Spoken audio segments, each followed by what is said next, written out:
this. Thank you. I gotta catch up. Okay, so let's go ahead and get started. So but I do want to make an announcement. Our good friend Val, she has gone ahead and she's due to circumstances has had to retire from Blades Against Bandwidth. We will miss her terribly. So this week we're gonna have an NBC cleric that's gonna run with the band for a while. But Val, if you're watching, loved having you. Sorry you're not here. We totally understand. We miss you. And wish you all the best on your whatever it is you're doing on Sunday nights tonight and forever going forward. So so when we last left off, you guys had that crazy encounter where some remnants of the Emerald Enchantress forces came over and attacked the village of Or, which is one of the part of the Nine Talent area where you are all from, and you had to actually get past the weird enchanted barrier that was blocking off the village. You had to make your way in there. You saw that there were villagers that were transformed. At one point, you guys went to the chapel to see what was going on in there, and you found that there was a priestess of Shul who was there within, who had protected had all the kids in there with her, and she actually wound up blessing Ernie in the middle of all that craziness, which became a big factor that wound up being helpful. And Ernie was able to, with his amazing bow skills, destroy the artifact that was had the town under its wicked enchantment, and was able to break the spell and put things back to right. And as we said, you guys are all now officially, you're official members of members of the village, and they love having y'all. And y'all received all kinds of accolades, and we had a big carousing night and all kinds of fun. So in the next couple of days, though, Tia Martha gets all of you together, and she says that she has decided that for now her journey ends here. That she is going to create a temple for Justicia and become a spiritual leader here in the community. She feels ever since that night she feels connected to it, and so she's basically asked for her share of the treasure that we've got so far, and tells me that she's going to use that to put up an actual building here and whatnot and such, and she wishes you all of the best. I give her a big hug. It's obviously there are whatever kind of goodbyes Well, how do you say goodbye to a warrior, someone who's been there, your comrade in arms? I feel like if she would let me, I would need to give her a big hug, because she was my lawful sister that kept me on the straight and narrow. Mm-hmm. And I gift her with my last loaf of banana bread so that she'll have something to remember us by.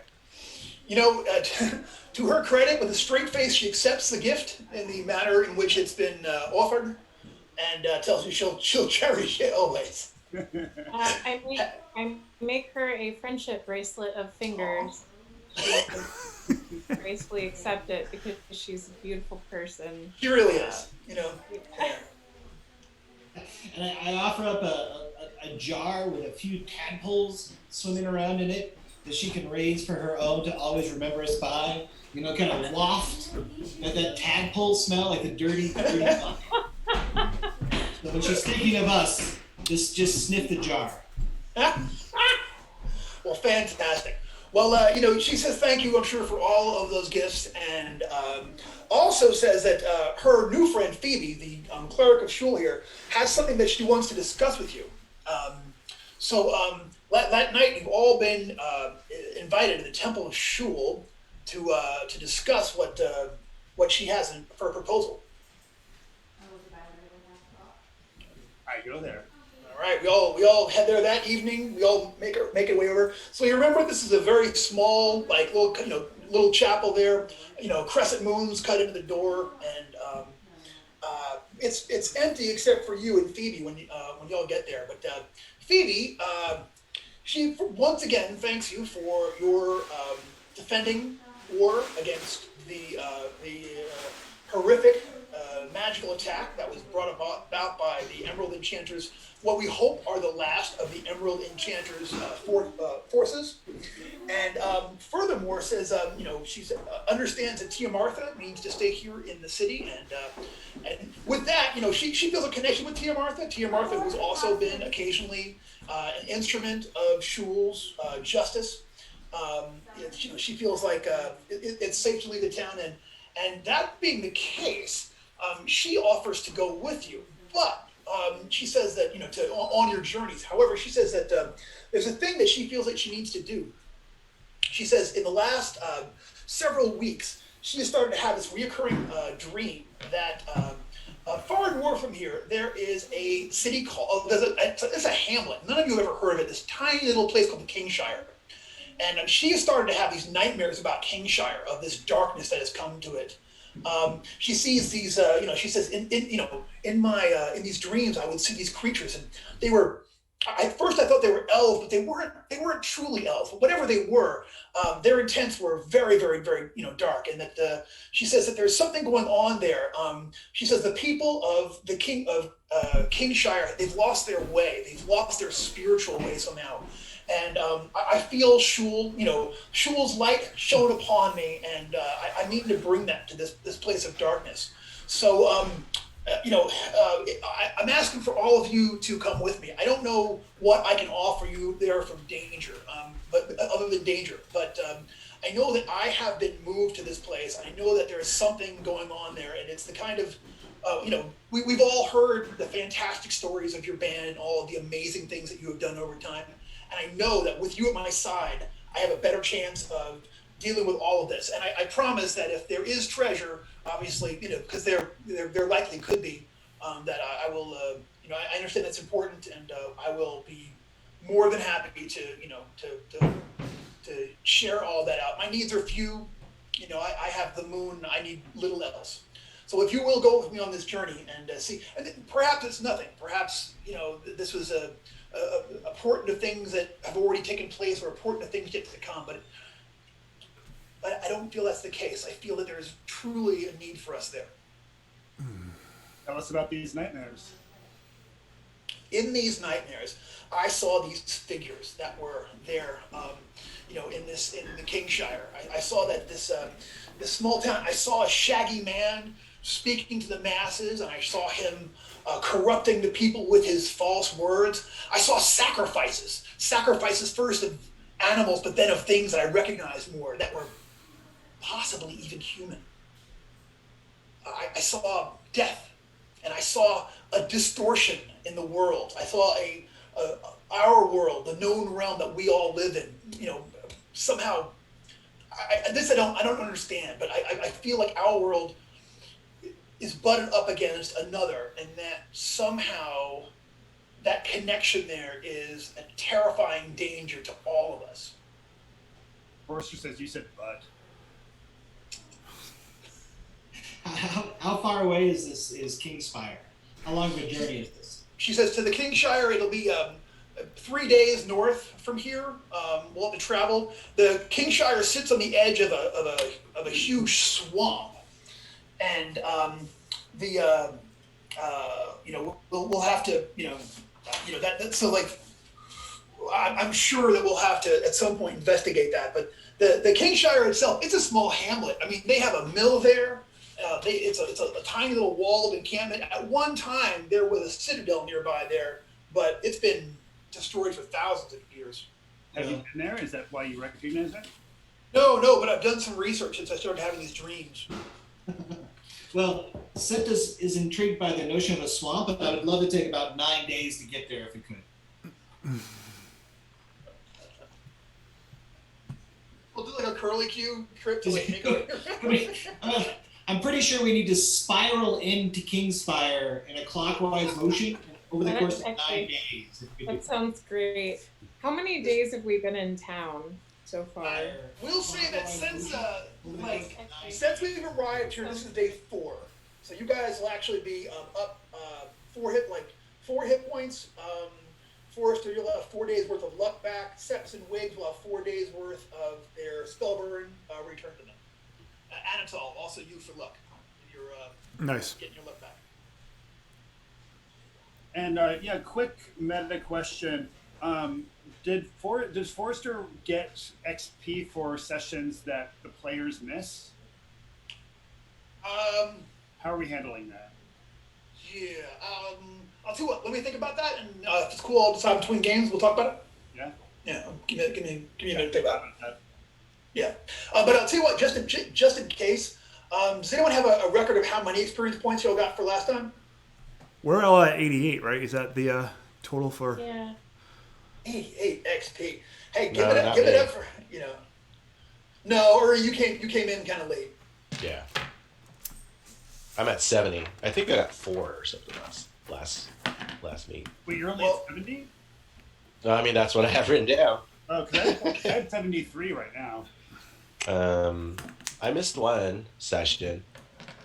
Well, you had a couple sessions with the Queen, so that's that's a factor. You know what? I'll watch the video from last time. I'll watch it. We'll get all this squared away during the week, and I'll start an email thread about it and such. If you're watching from home and you remember, put it up in the Twitch chat. We'd love to hear from you. Well, y'all probably know better than us. Jess, I'm looking at you. Jess, if you have any idea of how many experience points everybody. Sorry, I'm playing. I don't have mine. I probably could. That's right. All right. Sorry, I did not mean to derail us that much. No. That's It popped totally. into my head, and I thought I'd asked. Dude, it is totally fine. So, do we agree to go with Phoebe to Kingspire and to see what's going on there? I give her, I'll look her up and down just because she's taking Tia Martha's place. No one can ever take Tia Martha's place. Nobody. But she's willing to come along and be our new companion, and maybe even have more adventures. More adventures going forward. I'll tell her that she's on probation. Then we'll decide later on if she's like really a member. We'll decide if you're cool enough to hang out with us after you've healed us a bunch. And she says, and she's as haughty as the moon, and she is like, and I too shall keep my eye on you and see if all of your stories were mere braggadocio, and to see if you can actually, if the things that we have seen from you are true or not, or if they were just all facilitated by Tia Martha, who I believe to have been the heart and soul and the very power of this group, and we'll see if perhaps you're worthy to be instruments of Shul going forward.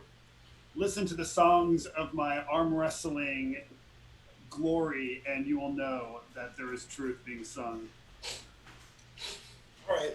I was really expecting you to make a pit song just then. Like with your giant arm. Exactly. Brendan, since Go ahead.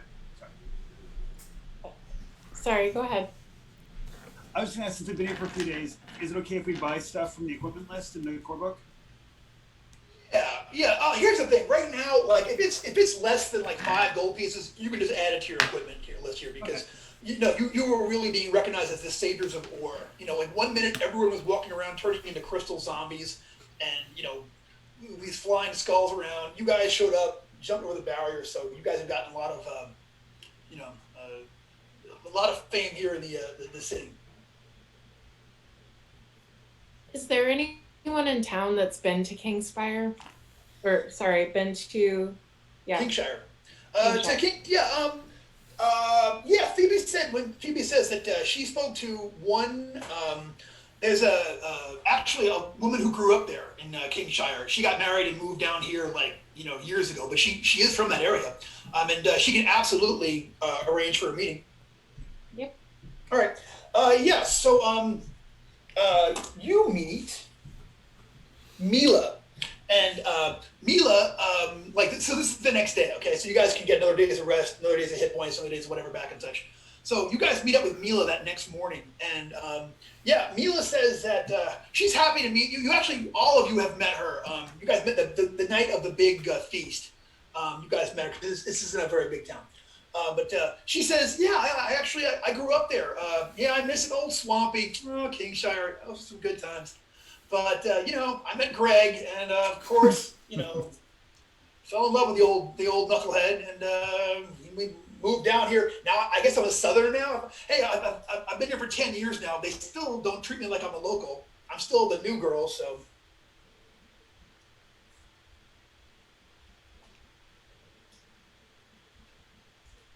So are you on your way there? Oh, I should give you something to take back. You know, I still have a cousin that lives in the city. What's their name, and where might we find them? My cousin, she says that her cousin's name is, her cousin's name is Micah, and she says you'll know him because he's the handsomest guy in the city. Unless something's changed, he's grown a mustache or whatever. Micah is the handsomest guy in the whole city. Okay. Yeah, you can't miss him. He's just, everyone was in love with my cousin when I was there. I mean, everybody.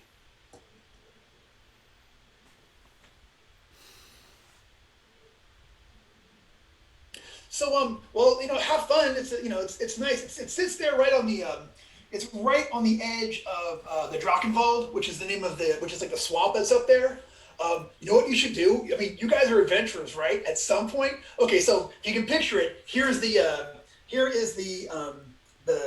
Kingspire. Okay, if you just go like up into the swamp a little bit, you can get a boat. You can go up and see the old ruins. That's wild. That is so neat up there. You have to take a boat though, but you could rent one from the whole place uses boats, so you can definitely rent one from somebody. But yeah, just a little ways up north. It's really worth a look. It's really neat. It used to be some kind of citadel back in the old days, and when we were kids, we would dare each other to go up there and scratch your name into a brick and risk the curse of the ancient ones that used to live there. Oh boy, I miss Kingspire. Tell me more about this curse. Oh, it was just nonsense. The only thing bad that ever happened to me out there was that I got so drunk that I missed a day of work and got fired from my old job at the mill. Oh boy! Well, I'm glad that Greg took me away from all that. So now I haven't done work like that since then. Now I got the kids. So tell us about this curse. She's like, if there is a curse there, it never affected me, but trust me, that town could use a curse. Kingspire is the most dull little hamlet. When I lived there were like 70 people there. All of them pretty much gathered just about the swamps or fishermen or hunter guides or woodsmen. You know what I'm saying? I mean, there's nothing going on out there. Kingspire is a rinky-dink little spot. Well, let's pretend that the curse was as bad as they say. What kind of things would be happening if the curse were as bad as they said? They talk about bad luck, and people talk about hearing ghosts out there in the swamp, and there's all the old stories, old ancient wizards who, but I never believed any of that. We must have gone out to the Kingspire. I mean, any number of times when we were young, and we never saw it. I never saw any curse. And you know what? I'll tell you, I did see a real curse. It was a couple of days ago when all of a sudden I started growing green crystals out of my arms, and you heroes came and rescued us all. That's the, so if there is a curse, that was the only curse I've ever seen, and it was broken that day. So thank you again. Forrester flexes his one big bicep and gives it a nice kiss and says, "You're welcome." Oh, and Harley, in case you don't know, my Hobbit has one strength 18 arm. I can see that from your background. It's impressive. Yeah. The arm wrestling champion of 9 towns is our Forrester Bone Branch. So Brendan, the only thing I think I'm going to do is try to get maybe like a pack animal to help us carry our gear and food and stuff, since it's going to be a 3-day journey, if that's like a thing. No one is going to give you one of those, but I'll try and buy one if I can. You guys can get a mule, or I get mule would probably be the, so you're looking at about, 50 gold pieces. Where's my little...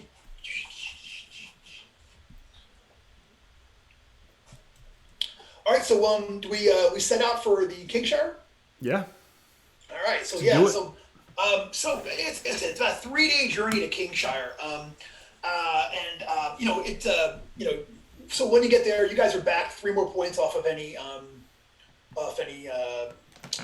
what do you call it? You guys had spell burn and that kind of thing, and eventually, yeah, you guys, on your 3rd day, like you're getting there just at dusk or so. So by the time you reach the hill overlooking the Kingspire, the sun is low in the sky, casting an ominous red haze through the thick swamp mists. The hamlet is set on the edge of a low marsh. From your vantage point, you can just make out the rocky spire at the heart of the Drachenwald swamp. The village itself is strangely quiet. The muddy, rutted road that has taken you this far continues down the slope to the hamlet's low earthen wall. So to your left, there's a narrow footpath that picks its way down the rocky slope to the swamp before continuing on to the hamlet. The air cools as the day wears on, causing the seething mist to roll in from the swamp, first obscuring the hamlet and then curling like ghostly tentacles around you and your companions.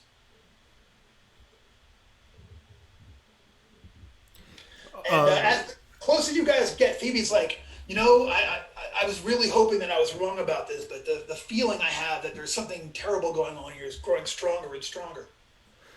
And no one from the village comes to either greet or challenge us, a guard or militia. It's really well from where you are. So from where you are, looking across, you can see that if you keep going down the old road, you can no one, you're sort of headed towards the gates, but nobody comes up from where you are. Yeah, we should start approaching a little more cautiously, guys. All right, so you guys can take that. You guys can either, so there's that rutted road that goes from here, or there is the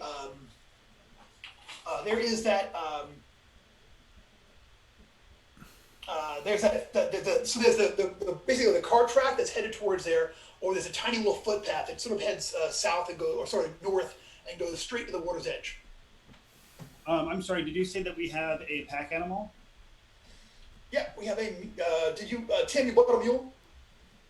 Yep. Now, does having a mule with us complicate either of those 2 choices? Nope. Mule is super sure-footed. The cart track is obviously no problem, and neither is the little footpath. Okay. I mean, you guys want to just take whatever direct route to the village? Whatever is kind of the... we'll go cautiously, but maybe stay away from the water and go more towards the... Because the footpath goes to the water, right? And the cart track goes the footpath goes down to the water, and the cart path seems to go straight to the... actual hamlet itself. Well, I will say this little footpath seems a little mysterious, and if we're here to investigate some mystery, potentially solve some things, perhaps the mysterious path is the one for us. Does the town look quiet, or there's... It looks crazy quiet. No gas lamps, no... Yeah, you're not seeing any lights from it. So so you can see a palisade from here, okay? But you should be able to see lights in the sky, especially with it as misty as it is. You know what I'm saying? You should see reflections from there. You don't really see much going from there on at air at all. And no chimney smoke or anything like that. Because is it nighttime? Or it's dusk, right? You know what? As you it's getting on dusk. There is one. So from far back in the village, there's one single wisp of smoke coming up, as if there's literally just one fire going on in the entire village. Yeah, that seems a little more mysterious than the path to the water. Or maybe something's going on in this city. Do you want to go find out if that person's okay? What's going on with them? If they're okay, they need help. I mean, this town has a. You said there's palisades going around. Yeah, it's a palisade around the. And no one's guarding the entrance. You're far enough back from it yet where you can't tell.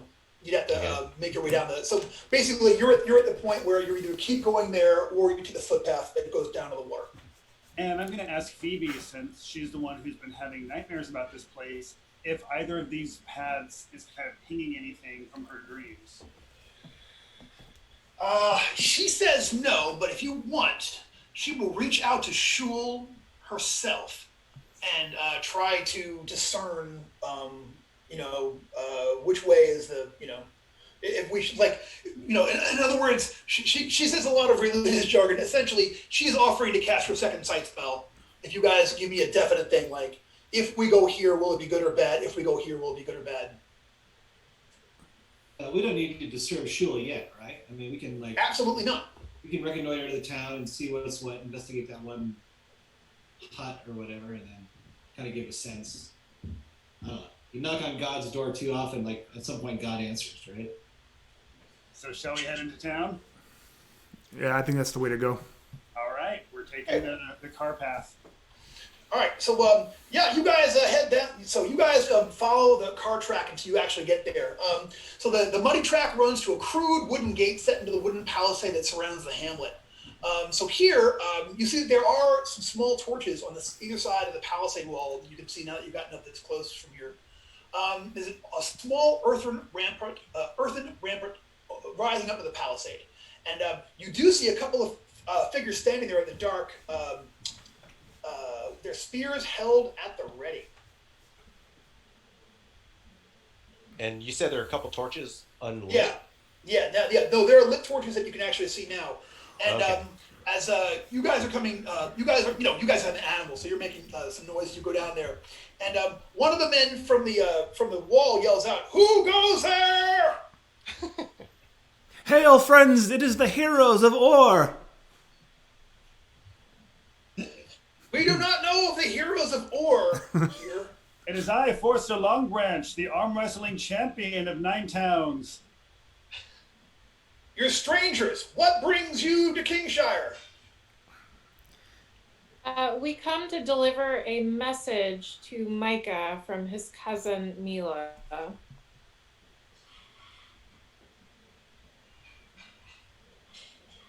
So the two guys, if you can picture it right now, the two guys in the palisade, they were sort of on either side of the gate. One of them walks up to the other one, and they have a quick, a whispered conference to one another. It goes on for a minute, 90 seconds, 2 minutes, and then they kind of go back to their position, and the one is like, yes, you may come through. And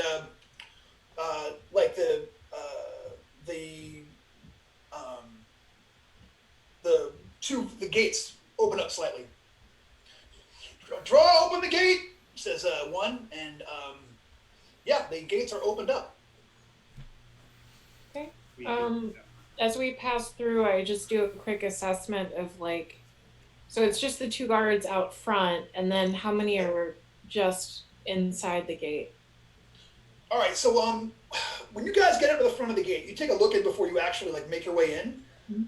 There's actually a lot. There's 4 guards that are down here with spears, and they look nervous. It's when you come in, they're standing there with their spears and they're ready at you. 2 on 2 to your right, 2 to your left, as soon as you they're clearly they look kind of rough. They look a little filthy, and when you guys get there, they're watching so you look inside there. The 2 of them, they're literally standing there with their spears, waiting for you to come inside.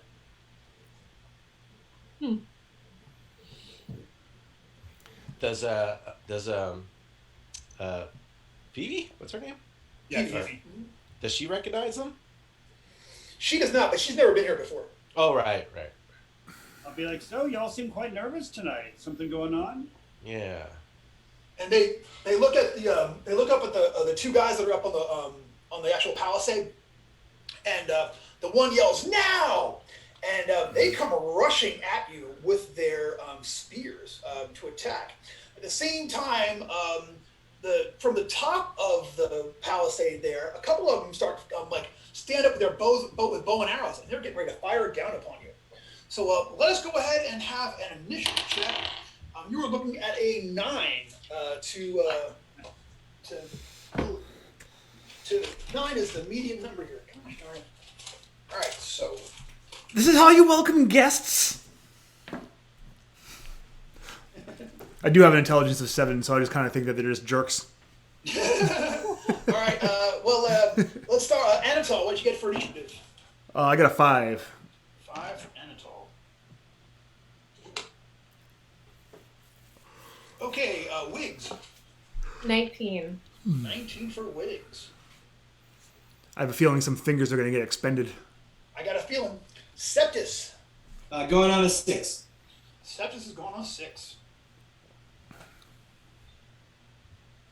Okay, Forrester.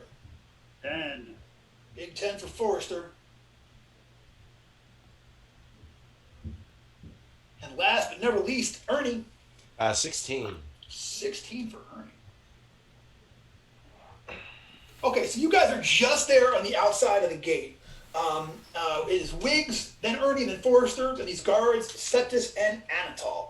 So, you guys are outside. You see the spearmen are getting ready to rush up. They're charging at you. The guy up there yelled, and on the palisades, you can see 4 archers getting ready to fire arrows down at y'all. How far are the archers from us? The top of the palisade is about 12 foot tall, and they got some cover up there from where you are from where you are right now on the outside of the wall.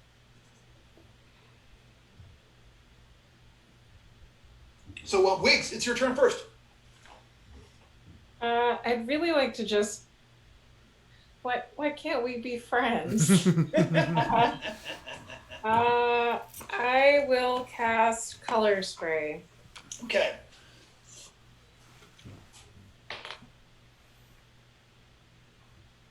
And I have lots of luck to. I have lots of luck to help you with.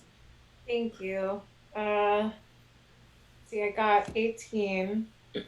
So 3 targets within range. That's within 40 feet. Perfect. So let's see. Each target makes 2 will saves. Targets that fail one save are blinded. Targets that fail both are blinded and knocked unconscious. Let's pause that for a second. Okay. So, Wiggs, how would you feel about a 24? I feel so good about that.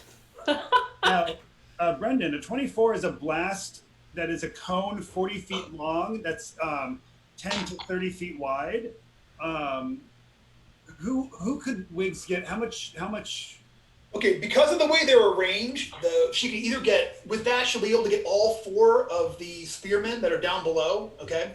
Or she can get 2 of the archers or 2 of the archers, because they're separated out like by range.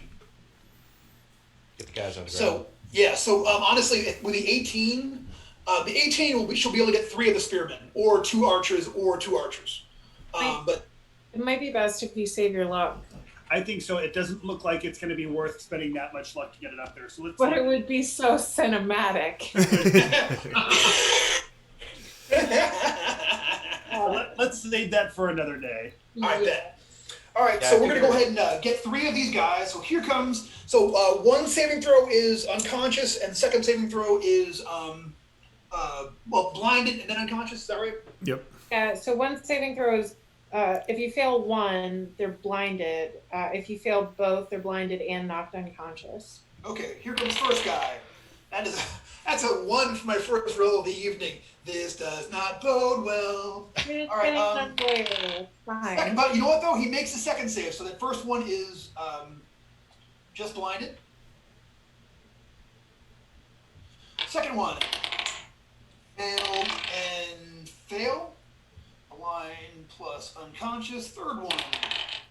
Ooh, another one for the save. That's always fun. And the second one. So the one of them is blinded. The other 2 are blinded and unconscious. How long does that last? It's 2d4 plus 1. I was waiting to roll it. Roll it up. 5 rounds. Perfect. Okay, so so Wiggs puts her hands out there. A blast of rainbow light strikes them. 3 of them, 2 of them just fall over, poof, into the mud. The third one is like, oh, I can't see. He's like, he said, Captain, I can't see. He yells, and that's it. It's Ernie. It's your turn. There's 1 spearman left down there. All right, and the door is still ajar, right? Yeah. All right, because I figure it to be safer for us to get through the barricade here, so we could get out of range of those guys with the arrows, right? If you run into the middle of, so if you sort of run up the middle, so the gates go in so that they can be barred from the back. Yeah. You run in that if you're standing in a little courtyard, I mean, they can move and fire. They can move up to the edges there and fire you, but they won't get the benefit of their cover from there. So. All right. Well, I'm gonna go ahead and take care of. There's one guy left standing out front. Yeah. Yeah. Let me just go knock that guy out of the way really quick. Yeah. Yeah. I just step up there and just like call him rude. Yeah. I rolled 18. No, wait, hold on. 22 hits. I'm pretty sure. It's gonna do all damage. 7, 8, 9. 9 points of damage. Yeah, you run that guy through and he falls over. And Yeah. he is gone from this world. Forrester, it is your turn. So at this point, all that's left are the archers who have cover. Yeah. There's 2 archers on the one side, 2 archers on the other side, and the guy that was talking is up there as well, but he's actually taking cover and sort of like staying out of the way. All right, I'm going to go ahead and toss a sling, put a rock in my sling and throw it at him. Try to hit an archer? Yeah. You got it. So that is going to be a dirty 20 to hit. Boom. Are they within 20 feet? Yes, just. Yes. Then I get to add my strength bonus to that. So that's Ouch. 6 points of damage. Ooh. Yeah, So the first one, he just F-troops right off the side of the palisade there. What?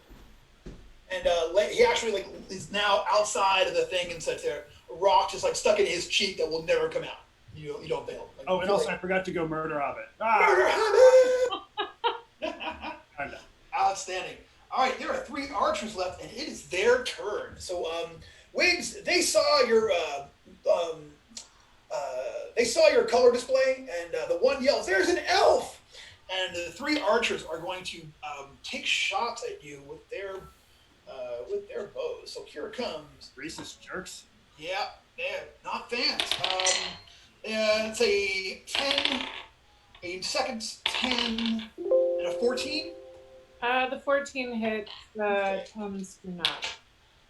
You are going to take 2 points of damage. Also, that round, the one that the one that you were actually speaking with, climbs down, uses his movement action to climb down the ladder and make it down to where the fight, to where you are. All right, so that is it. So he's down to the ground now and is getting ready to run in and engage in melee. And it is Septus. Septus, it is your turn. So there are, you can see where they said, you can see there's 2 archers on the one side, 2 archers on the other side, and one of them, the man that was speaking originally is climbed down like a ladder on the side there. He's getting ready to charge over. Sweet. All right, so I looks like for Septus's sleep is only circumstantial, and I rolled that. It was like a fasting. I've been trying to heal and recover ability points, so I don't think I've been fasting. So instead we're going to go for force manipulation. I'm less intrigued by force manipulation and more by the mercurial effects. So let's see. Hold on. All right, for a total of 11. Hobbit, I need 1 point. Okay, you need 1, but would higher be even better, or not necessarily? No, not necessarily. What we're trying to do is trigger a morale check for those guys. Gotcha. Then yeah, you get 1 point. Thank you, sir. Yeah. All right, so the spell, I created an apple-sized sphere of force, whatever. It's going to do 1d6 points of damage, probably to that guy coming up on Wiggs. Okay, give me an attack roll with that. Sure. We're looking at an 18 Ooh, yeah. for 5. That is going to hit. Give me some die 6 damage. Is that per level? Is it die 6? I think it's die 6 per level. I don't believe so. Oh, yeah, you're correct. All right, sorry, my apologies. No worries. Add another 6. Oof. Well, yeah, so the one that was, this was for the one that just charged down the wall there. Yeah. And, The chatty jerk. Chatty jerk. He's actually still up. That's fine. We're more interested in the fear and loathing. I'd like anybody with 1 hit die or less to make a morale check. Okay, so that's my 3 archers. Here comes the morale. So 3. Okay, so got it. Oh no, that's a 4 on the numbers. So the 3 remaining archers, all of them shriek and they go go go go, and the one actually takes a second before he gets ready to run off and actually calls down, I don't even want to be in the Miller's cult. I didn't even want to be here. I just want to go home. And they're getting ready to he's getting ready to bug out, you think. But it's not their turn, so they can't go anyplace. But that was awesome. Murder Hobbit. I love you, Murder Hobbit. That was awesome, and it's Anatol. It is your turn. All right, I'm gonna go up to Chatty Guy. He's got a spear leveled at you. I'm going to attack two-handed, longsword and short sword. All right. And just remind him that he made you will rue the day that you stood against the heroes of Or. Maybe not so much. I got a 12 with my long sword and a 9 with the short sword. That 9's going to miss, and what was it? You said a 12 with the longsword? Yep. That's going to miss as well. He's actually a decent fighter, and he powers both of the spear. I might spend some luck. I'm at full luck, and I have a crap load of it. So I'm going to spend 2 points of luck to roll 2 luck dice. All right. So that makes it 12, 14, 16. That's a hit. And I will roll my d6 damage. 4, and I'll spend 1 more point of luck for that. Yeah.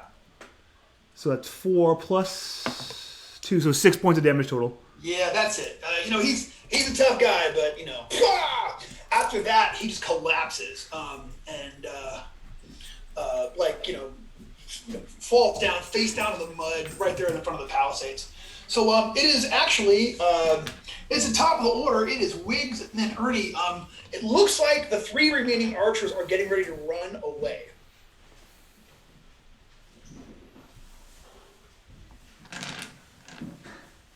I kind of want to tackle one. You can do it right now. They're on top of the Palisades, but We have some blind guys down here, right, and they're unconscious, so we have some guys. we can interrogate them. Just let them run. I will. I'll just. Are the 3 archers? Are they fairly close together now? 2 are on the right side, and the 1 is on the left side. Okay, I'll magic missile them. All right. Get it up. Wiggs throws the finger. Dirty 20. Cool. You'll have to forgive me. If you could look that up, I don't have. Oh no, sorry. I'm on my new computer here, and I don't. For whatever reason, my PDF is not open of the rulebook is not opening up. I hear that. Let's see. 1d4 plus 2 missiles. So that's 3 missiles that do damage equal to 1d6 plus caster level. Boom. So how are you going to? You got 3 missiles. You got 3 archers. Are they going to get 1 each, or are they going to? 1 each. Roll that damage up separately. Silver plate. Okay. 8 points of damage. 7 points of damage. It's 3 points of damage. Yeah. You know what? Actually, all 3 of them wind up falling to your magic missile assault.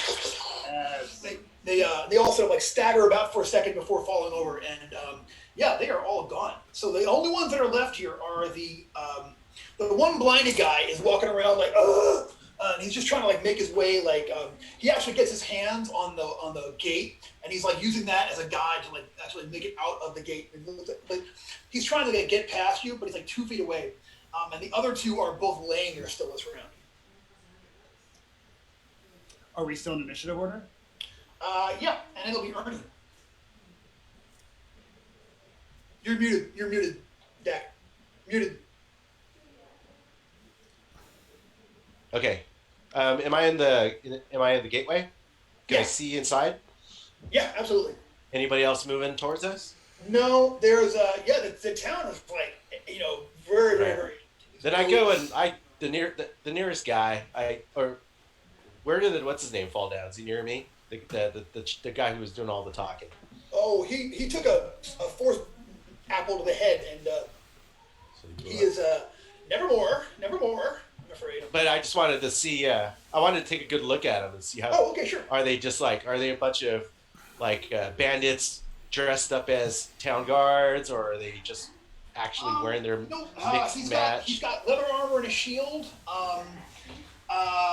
It's hard to tell. I mean, he you don't see anything on it. You don't see anything about his person that would say he doesn't live here. You know what I'm saying? But you don't necessarily see anything that does either. It's a hard call. Huh. Yeah. What do you guys think? There's. I say maybe look for some. You mentioned they were in a cult. Maybe we should just take a quick look and see if they have any marks on them. Through his bot. I'll rifle through his pocket and see if I can find something. I just check for identification. I don't know. Well, he said Miller's cult, right? Yeah, he said something about a Miller's His cult membership card. Yeah. The one, one of the newly dead ones that took a magic missile said he didn't even want to join the Miller's cult. That's the last thing he said before he got magic missile.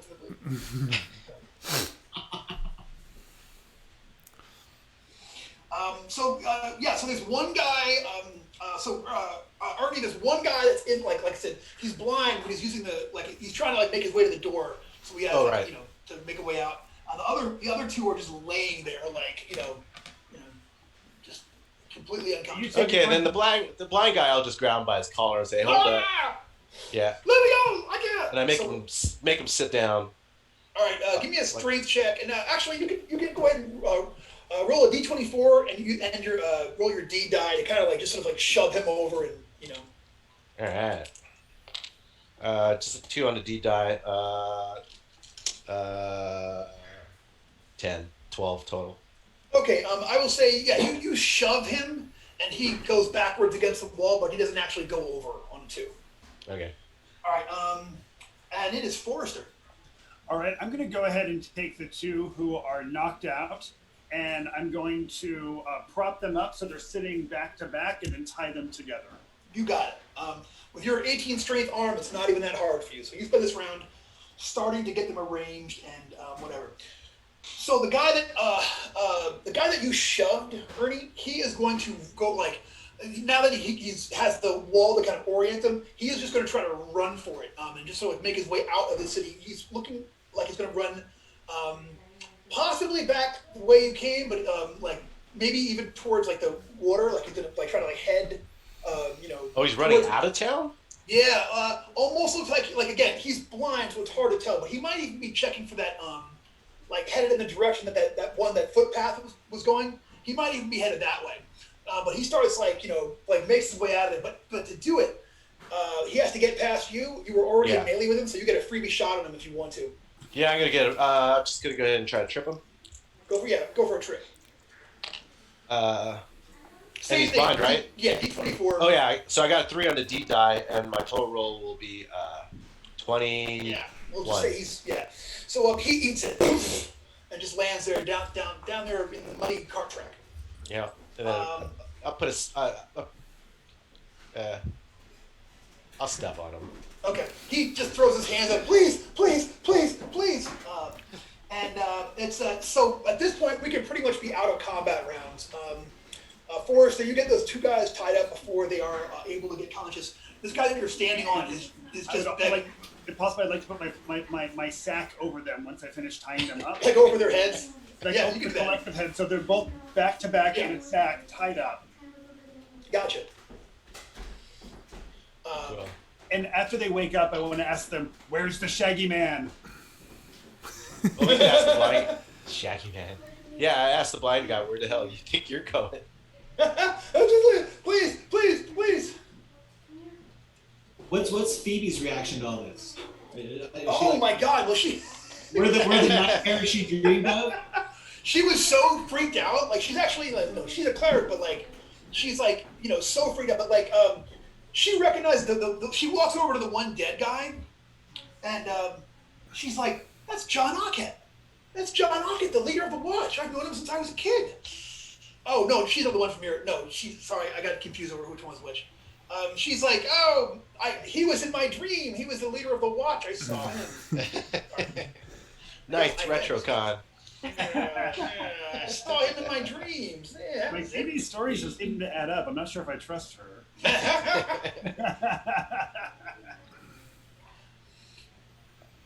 She's got the new moon and the crescent moon tattooed on her. No, I'm kidding. All right, so you have the one guy.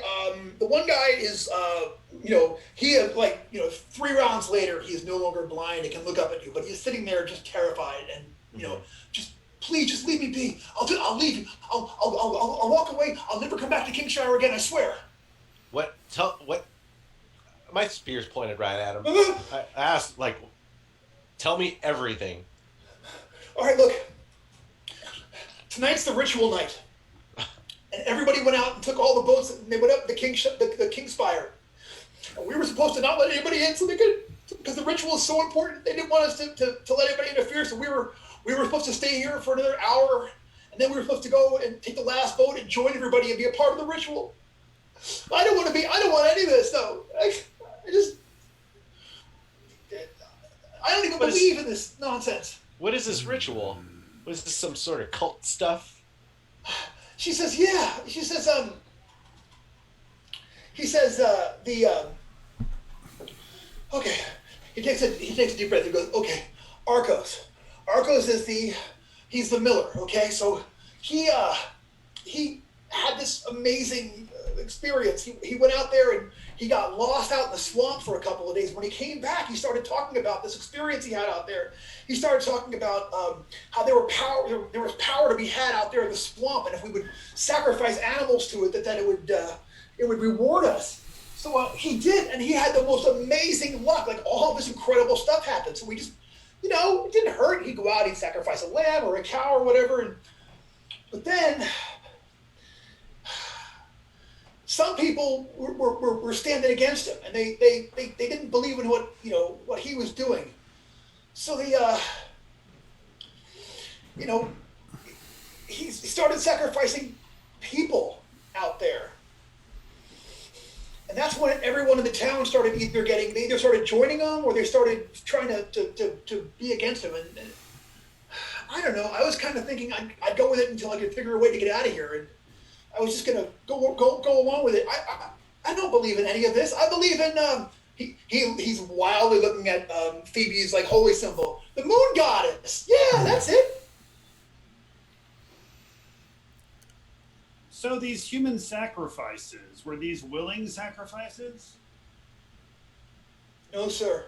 So you had unwilling human sacrifices, and you allowed for this to continue in your town? Look, there's a lot of them, okay? I didn't mean everybody was listening to Arcos. Arcos is like this, I don't know. I mean, I didn't know he had it in him, but he used to be, he used to be so powerful. Like, he was just this normal guy, and all of a sudden everyone's listening to him when he does this thing. He's talking about this ritual, and we're going to have power and riches beyond our comprehension. So I don't know. I didn't want to be a part of this. I promise you. Well, if you seek riches, do you consider your life to be rich? Yes, sir. I'm gonna look at all the bodies and we have how many guards outfits do we have compared to the number of us? Maybe we can do what we usually do and get dressed up as these guys and have him lead us out into the swamp. You said you knew where you were going. You were supposed to meet them, right? Yeah, we were going to take the boat to the Kingspire. Yeah, perhaps you could take us in the boat to the Kingspire.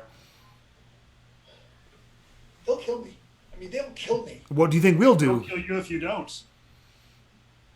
All right, but look, you got to promise me that you won't let them kill me, and you got to promise me that they're not gonna don't let them hurt me. It's been really weird out there in the swamp since this thing's been happening. It's been very, very strange out there. I've heard screams and noises and things. Everyone's going out there to the water. I'll give them the Team America. I promise. Okay, look. Even the witch, even the famous witch of the place won't go out there anymore. I don't think. I think even she's afraid. Who is this witch? You've never heard of the witch? You've never heard of us. Which witch? She's they call her the Witch of the Drakenvoid. She's one of the old ones. They say that she's from, that she's a line of people that have been a part of this community for hundreds and hundreds of years. And my whole life she's lived out there, sort of pointing back in the direction you guys came towards the water. She's lived out there forever. I heard, this is what I heard, that now that Arcos is finally his power can challenge her. He's become that powerful. Now you said you were going to be leaving here an hour from now? Yeah, we were supposed to go up we were going to take the last boat and go up to the spire.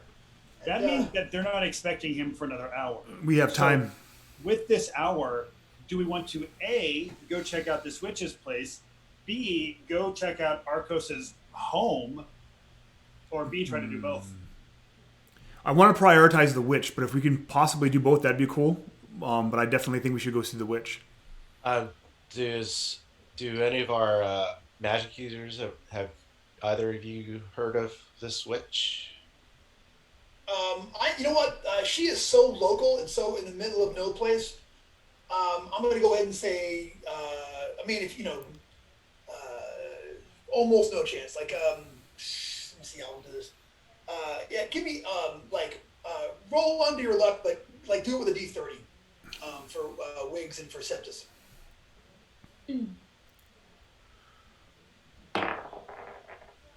I rolled a 6. Nice.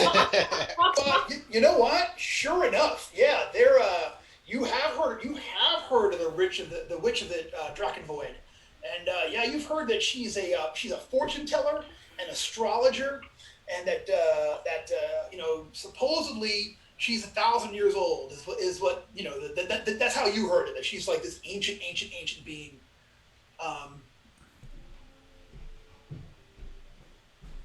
She could prove to be an ally.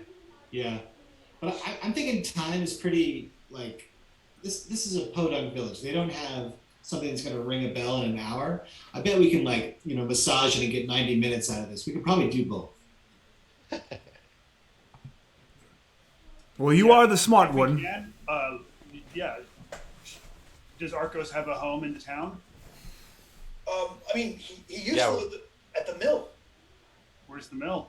Miller's Cult. He kind of points. It's on the far side of town, near the eastern wall. It's the biggest building. It's the biggest building in the town. You can't miss it. Would we have to water check wheel out the mill and visit the witch in an hour? I guess if we hurry. Well, then we'll hurry. Yeah, let's go visit the witch. All right. So you guys. Well, since the mill is closer, should we do the mill first? Because the witch. Do we know where the witch is? The lake. He said he knows where the witch is. He's like, when I was a kid, we used to go out there. We would dare each other to go out there and touch her door. So I know how to get there.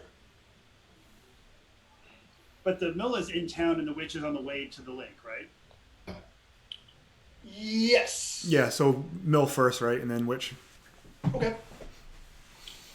So sure enough, he leads you through the city, which is again almost completely quiet. There's like nobody, He takes one of the torches and brings it with him because there really aren't any lights in the interior. Real quick, did we change into the guards' outfits before we started going to the mill? I would say we should at least. Yeah, I think so. I would. Okay. All right. The guards have leather armor, and we'll say they're wearing like a distinctive tabard that you can sort of put over your own gear in order to look like members of the guard. And I'm going to ask him as we walk, is the town so quiet because you've sacrificed that many of them, or are that many people in your cult? Or it's not my cult, but everybody's at the ritual tonight. Arcos said that tonight is the night, and he needs everybody there from town there to be for the ritual. And I was supposed to go after this too, but I mean it. I was going to try to get away. I don't want to. Well, it's gotten really weird. This used to be such a nice place to live. Does your town, as the majority of the people there for this ritual, are they there because they wish to be, or because they feel that they need to be because Arcos is so powerful? Some of them, I mean this, are fanatics. Some of them are ready to die for Arcos, and they've sworn their allegiance to him. But some of them just, it's hard to say no. I mean, what do you do when, the people who actually stand against them and actually, say, no, I don't want to have anything to do with this, come up dead. They want to be taken out there. I don't want to be taken out there and killed in the swamp. I don't want to be a sacrifice. Apparently, if you do nothing, this is what happens. Complicity. All right. All right. So, what's the? So we're gonna make our way over to the mill. Yeah. Do we know what we're looking for at the mill, or we're just gonna try to see if we can pick up some clues? Like, is he even living at the mill, or is he where? I guess mostly we look for clues to see if there's any kind of give us any intuition as to what he's worshiping and what kind of things that we're up against. Yeah, we're looking for the Necronomicon. Does our little captive have a name? Yes. His name is Riff. Riff. All right, Riff. So as we're walking towards the miller, I'm going to ask Riff the question. So what is this? Where are they doing this ritual? And, They're doing it at the Kingspire itself, the old citadel out in the swamp. Okay. It's sitting there on the actual the citadel sits there on the Kingspire, which is a rocky sort of outcropping that comes out of the swamp itself. Yeah. So yeah. Okay. And what's the guard looking like? I mean, there's a lot of guards out there. There are woodsmen, there are men with bows, there are men with axes, and there's Arcos. And Arcos has everybody. I mean, how many people has he sacrificed? I don't know, but at least 4, 5. How did it ever get this bad? Well, you let it get this bad. That's how it got so bad. Yeah. I mean, you realize you're complicit. I'm not complicit. It's not my fault. Save your tears for your funeral. Yeah. You said you wouldn't hurt me. You promised. While they're guilting Riff, we're gonna do a little Stockholm syndrome, right? And we're gonna Riff, it's gonna be okay. This is your chance to redeem yourself. Yeah. Join your blade with ours, and this is be a chance for you to, reclaim whatever honor you once sacrificed to Arcos and whatever Miller's oat cult or whatever it is. You know what? Like, he hears that, and he's like, yeah, I will help. I want my town back. I don't want to, and Arcos is, he's poisoned. His mind is poisoned. I don't even know these powers are real out there. Yeah, I will help. Come on, let's go to the mill. Come on, what do you got? Sorry, cat attack. I'm in my new location down here in the basement, and like I said, they're still exploring. All right, so you guys make your way across the very quiet hamlet to the far side of it until you get over there, and sure enough, all the way on the direct side, very close to the water, like close to the edge of the swamp where you can see the water there. There is the mill from the outside. It's a small, tepid stream running down the side of the ridge, splashing down over a moss-eaten water wheel. Besides the water wheel, set into the grassy region is a humble mill. There's a simple footpath wending its way past a pair of clay ovens at the front of the mill. Are the clay ovens hot? The clay ovens out in front of it are not hot, no. But this is where the line of smoke that you saw from the interior, that is where you saw Okay. What do you call it? That is where the smoke coming from. So does it look like it's still active as a mill? The water wheel is moving. Okay. They have to. It's water powered. You know what I'm saying? It's probably always going, but it's working right now. I will ask Riff if he's been here and throughout the mill before. Sure, I've come here to buy flour before. All right. Back in the old days. Give us a quick run through. He says, well, he kind of explains what the interior should look like. He's like, well, there's the water wheels inside there, and I say, let's talk and show us. Walk us around and show us what there is to see. Okay, so see if there's anything that's out of the ordinary. All right. Well, there's a weird smell coming from it. He does says, I don't know what that smell is. That's bizarre. Like there's a weird, and you smell it too. There's something inside that's like a, there's like, oh, you know what? I need to go back a little bit. All right, so those ovens that are out front, those 2 ovens, they are hot to the touch, and there is something inside of them. I apologize. Do we want to know? Yeah. I want to know. I will open the oven. Does it like open from the top or is it open from Like the a big old pull down thing that like sort of opens up like this. Okay, I will open it Okay. with my 10-foot pole and very carefully peek inside. Okay. So you open it up with your 10-foot pole and then take a look in there. So there's the heat kind of hits you as you get close to it. Yeah. Now inside the oven that you open up, you see there are a dozen small wafer-like sweetmeats that are all sitting there in a little sitting there on the interior oven racks. They smell strange to you. Can you repeat that? Wait There for are- what? Sweetmeats. It's a kind of pastry. Imagine like a little bit of a meat pie, but these are all, they have a weird shape to them. Usually the shape is like, it's the most unappetizing thing. They're kind of like bent in a kind of a weird looping knot. They don't like, usually people will do like a pie or something like that. These things look, like I said, they have a strange kind of like looped over knot that's sort of like tied back in on itself. Strange looking. Nasty pretzel. Nasty pretzels, yeah. I'm going to wager those are people. Yes. Does this smell like people? I mean, it smells like meat, but what does people meat smell like, you know? Well, I'd say we've thrown many a enemy corpse onto a fire, so we might know the smell of cooking human flesh at this point. And maybe even ask Riff. Riff, are these people? Are you cooking people? Are they cooking any people? I don't know. Maybe. I'm not going to eat one, I'll tell you that right now. Eat it. No. I'm going to poke at one of them with my crowbar and kind of check how flaky they are and see what the interiors look like. All right. You sort of drag the rack out with the edge of your crowbar, and then you sort of, once you have the rack out of there, you sort of like rip one open. Yeah, there's definitely meat inside of there. You know what? And like from now that you actually get up close to it, you absolutely cannot rule it out being human flesh. All right, so Riff, this is what's going on in your town. Why don't we go find that mysterious? This is not the source of the strange smell, right? The strange smell is from inside. There's a kind of a charnel smell coming from the interior.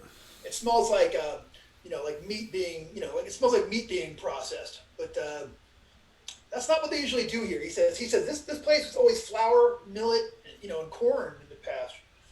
Shall we investigate the charnel odor, or do you feel like we've learned enough here?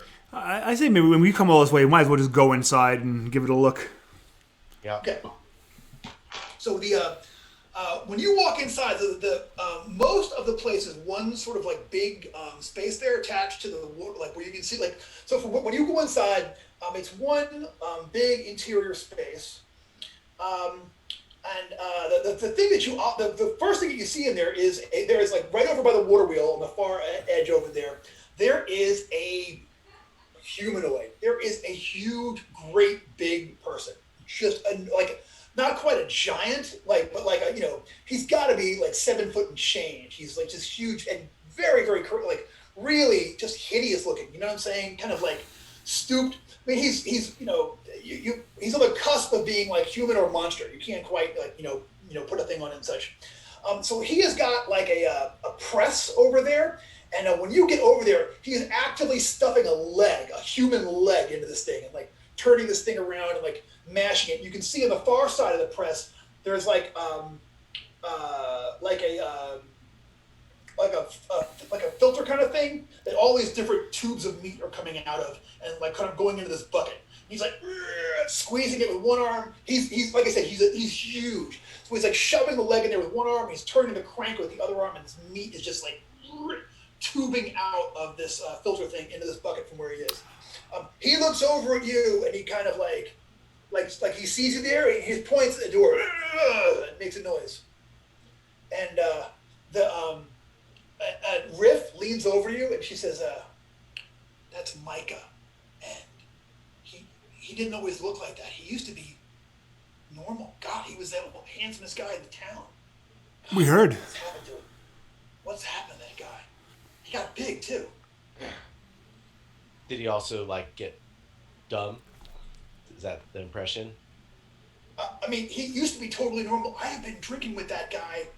Okay. I mean, a lot of times. He came to my name day fest last year. He was totally normal. Oh, but right now is he kind of like mumbling or slurring or? He's like, pointing. What's he pointing at? The door, like. He wants us to leave. Oh. Yeah. Uh, Do we feel bad enough for him? Can he be cured, or should we just kill him? or do we just shut the door and let him go about his business because it's not going to change anything? Yeah. Pretty sure that guy's already dead. Do we don't hear any other cries in there, right? There aren't any living people that are like in chains waiting to be turned into meat pies. No, yeah, you don't see like a line of like just these. Are there other bodies in the room, or is this like is he finishing up this batch? He's got a pile of people there on the one side. Like But it's hard to tell. Like there's all bits and pieces there from the inside. It's all kinds of little, it's hard to tell how many people are there. Guys, I need 1 second, okay? 1 second. You do you. Be entertaining. Harley, tell us about yourself. How did you hear about this game called Dungeon Crawl Classics? Wait, let's focus up though. I mean, do you think we can convince? Like, so if we tell this guy that Arcos wants him in the, I mean, is there any way we can use Micah the Giant to our side, or is he just a liability? That's a good point. We are wearing guards' clothes right now. Riff's with us. Right. I'm gonna grab Riff by the shoulder. I'm gonna say, "Hey, Riff, pretend you know us." That kind of bit, because I it sounds like this guy's been manipulated in his head. Sure. And so I bet you we can probably try to talk him over to our side. Yeah, I know our. Sorry. I know our cleric friend is much more personable. Like I don't have the ability to probably just smooth talk this guy without a heavy dose of luck. I think I can, but my personality of 7 is not going to pull it off. Wait, also a charm person or anything? I do not have charm person. And also, if there's like a building on the other end of town, maybe we can tell him that Arcos needs him there, so that at least just get him away from here. Get him out of town. Get him out of the picture. Yeah. Does what's our Phoebe's with us, right? We have an NPC cleric. Does she have something like charm person or command or something? I will give you her breakdown. She's got word of command, second sight. That's brilliant. Detect evil and darkness. But maybe she could lay on hands and heal his intellect and his wrought personality. Yeah, some hit dice. Yeah, she'd be willing to try. Sure. Phoebe, call on Shul and heal this man's broken spirit. She looks over. The power of Shul. She looks over and she nods at you like, yes. And she walks over to him and she's like, listen to me, friend. I'm gonna go with her, Brendan, just in case this doesn't work. Yeah. You know what I mean? And I'll be like ready to like shank him if things go wrong. Creep around the back. Creep around, and then we'll have Riff with Phoebe. A familiar face. Okay, so she's like, yeah. So Riff's like, listen to him, Micah. It's all good. We're all friends here. And Phoebe is like, Micah, I have come here with a purpose. And that purpose is to heal the town of its evil. And I'm going to begin with you this night, if you'll let me. Let me. We're all ready Take to the light into your life. Mm-hmm. But here's the thing, though. I want one of y'all to roll for me, because this is a key one. So would somebody please give me a D20 check? Go ahead for me, Carmen. Give me a roll. 5. 5. That's a total of a 9, which will not rate. Unless, Forrest, you want to throw some luck on that. Was she rolling under her luck, Phoebe? No, she's trying to lay on hands. Yeah. Are we doing? Is it opposite day? Do we have the sense that this is close to working, or that we would need a real high result to make this work? You know what? I will go ahead and actually say, let me take a look here real quick. What his alignment is. I am going to say that she's at a 9 right now, and you are looking at a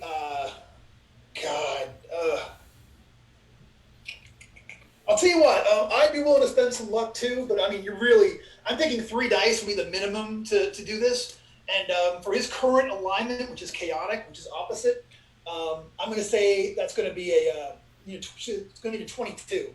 So I got a 9. So if you're willing to, I'll throw in some points from Phoebe. If you're also willing to throw in some points for Forrester. I'll play devil's advocate for a second. Now, if we're going to heal him of this, he won't be chaotic anymore. So can we base it on Micah's alignment? So in other words, assume that it's going to work on the next time and things. Let me check my chart here. And no. Yeah, not really. No, that's what you're trying to fix. You're trying to fix his, that's what's wrong with him. You know what I'm saying? So. Yeah. Okay, well, tell me how much I need to spend. Okay, so how much is she putting in? Okay, so I'll throw, like, this is important to her. So she has a 9, so we'll be 22.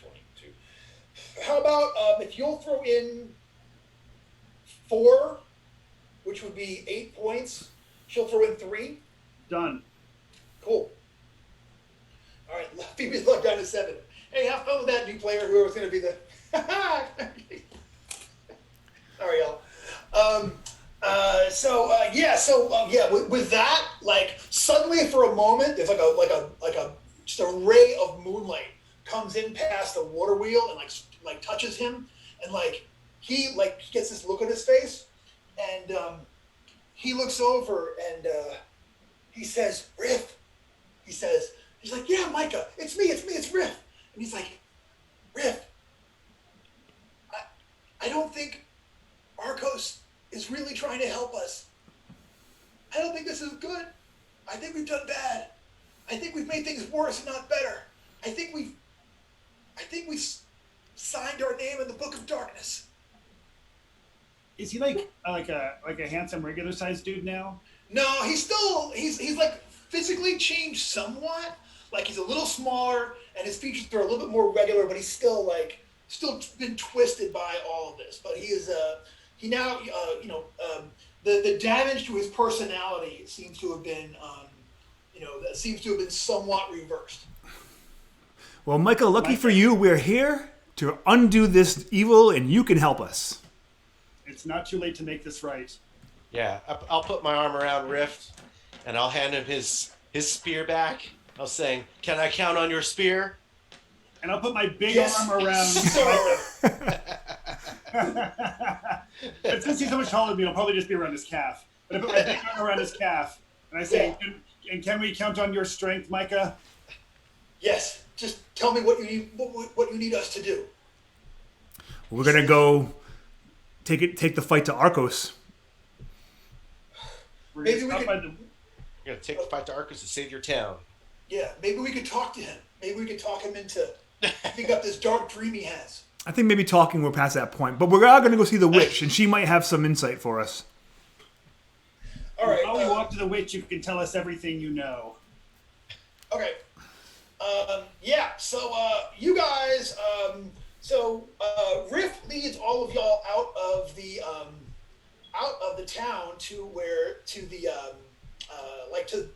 basically takes you out of town, takes you a different footpath than the one I described earlier. And here is what you see. The base of a steep hill where the ridge meets the swamp. There's a small hut with a thatched roof amid mud and wattled walls. The bones of small animals dangle from the eaves like wind chimes, clattering and clicking as a chill breeze blows mist in from the swamp. Just like as you guys walk up there, like a bank of fog just comes across there and completely envelops the hut. Are the wind chimes chiming? They're all. You can still hear them. They're like the dull sound of small animal bones clicking one against the other, but you can't see them now that the mist has rolled in. Are we within talking distance to the hut? Yeah, you can call out to it. Yeah, somebody with a little better personality than me, though. I have an 8. I have a Yeah. 10. Ooh. Oh, Witch of the Swamp, we come in peace and seek your guidance. And yeah, you hear first it's just like guests. Oh, guests. Yes. Come forth, guests. Come inside. You have lovely wind chimes. Oh. Are you the Drake and Lloyd? I am of the Draken Void. I am near the Draken Void. I hear its secrets at night when it speaks to me. We're here to destroy Arcos and the cult. Arcos has destroyed himself. Pretty funny jokes. Is there a way that we can help Arcos destroy himself without taking the rest of the village with him? Oh, has the village already left? Oh, perhaps it's all destroyed. But time is such a fleeting thing. It means nothing. Perhaps it's been destroyed for 1,000 years, and this is only the echo of a voice from long ago you hear today. Come inside. I wish to see your faces.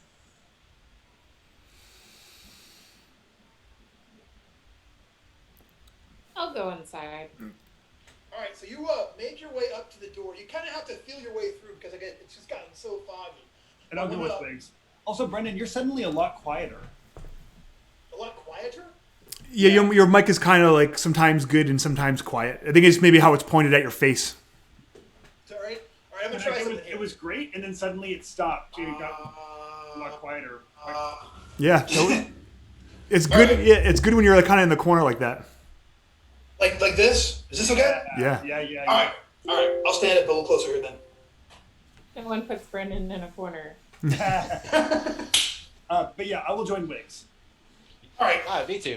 Yeah, I think we should just. Yeah, we'll all be brave. Yeah, we'll all go in. All right. So there's a single low entrance. Really, Forrester is the only one that can actually go in there without stooping. It's teeny tiny. When you get close to it, the hut's about 12 feet across, and like I said, there's just like all along the eaves, there are like 50 different little constructions that are made of like different rickety little animal bones that are all clicking at one another as they go through.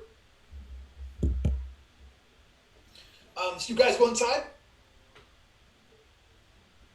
Yeah, just in case I'll have my dagger kind of like palmed. Sure. All right. So once you go inside, the place is deceptively large. Once you're actually in the interior, this place seems much, much, much bigger than it did from the outside. So there's a fire pit in the center of the hut, and which is going right now. The walls are hung with the skins of dead rats, lizards, and vultures, alongside large ceramic decanters filled with odd liquids. You see that there are stacks of cages hung from a ceiling all over the place. And you see there's a bunch of different animals in there that are all kind of making quiet noises as you come in. There's toads, crows, black cats, rats, and there are spiders every place, and just crawling all over every surface. The hut itself smells of bitter herbs, burnt fat, and wood smoke. And crouching before the fire is presumably the witch there. She is nearly skeletal, and as you guys come in, she looks up at you like, and she picks up another log and sort of throws it in the fire. And like a bunch of sparks and some smoke come up from that. She, like I said, nearly skeletal, hunchback. She's just dressed in a robe of rags and stitched together animal skins. Hands are blackened. Her fingers are all curled up, long fingernails. And as she smiles at you, you can see her teeth are blackened. Her gums are all white and looking nasty. And she actually, when you guys come in, she looks at Wiggs. She's like, ah.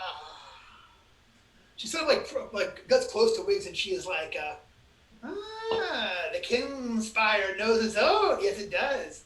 You have been here before, cousin, haven't you?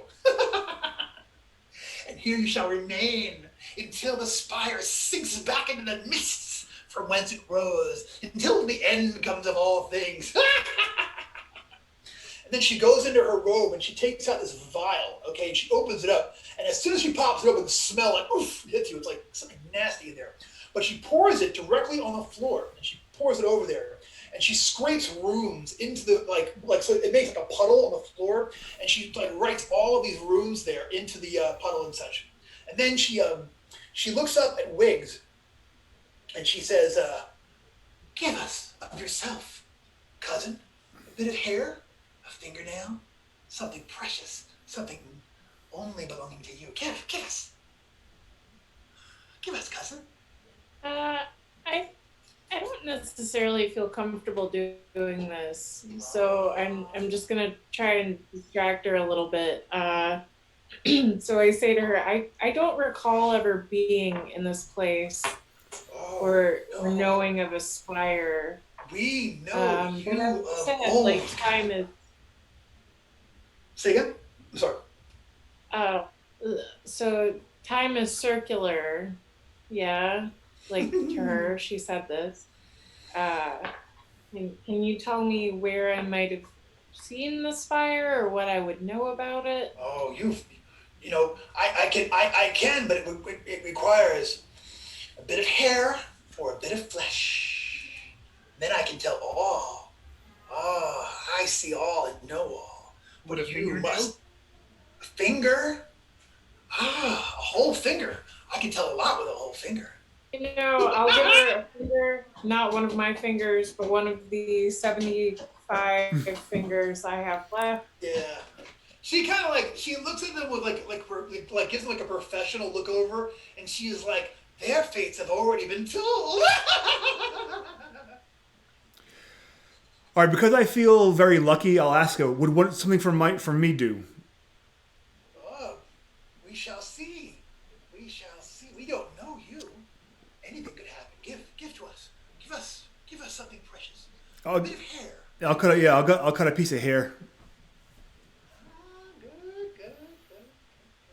So she takes it and she puts it in her mouth and looking at you in the face and smiling. She chews it up like vigorously. Nom. And then when she has it done, she spits it into the rune thing that she put there in the ground. Then she like goes into her robe and she takes out. You've all seen rune stones before that are used to like tell fortunes, and she throws the rune forge right into the puddle. So.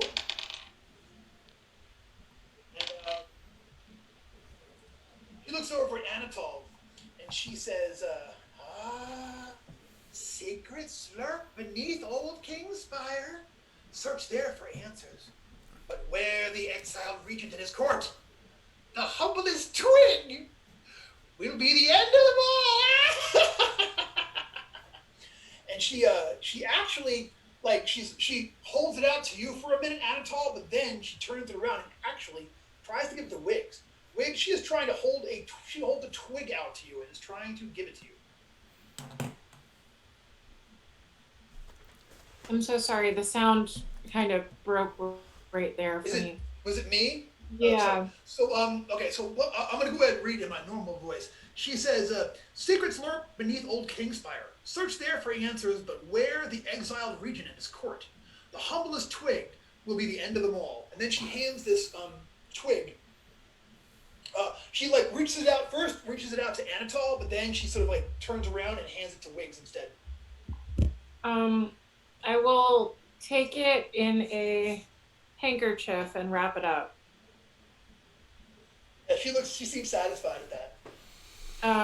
Anatol, I think I will pass this on to you when we're out of her, just because like it's your fate, like it was your hair.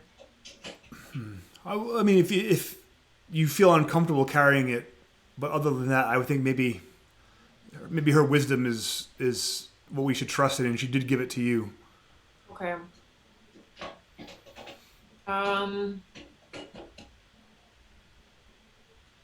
Or she's just insane and. Why not both? Yay! Okay. What do you all want to do now? Is there any more? Oh, sorry. Go ahead, Jeff.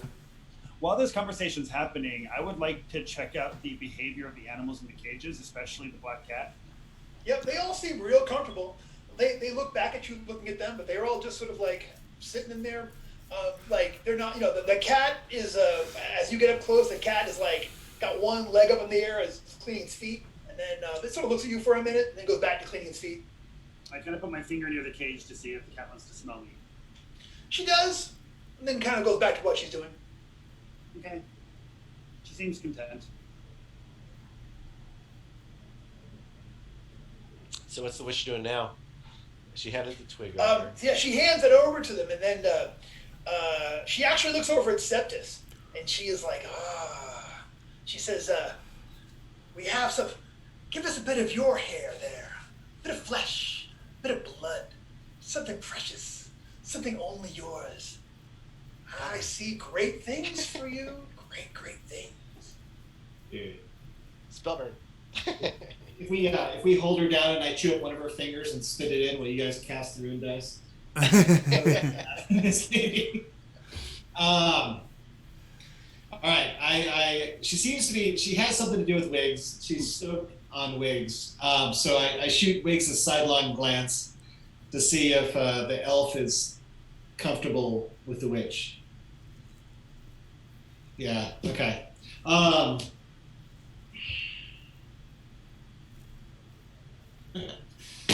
Yeah. You know what? All right.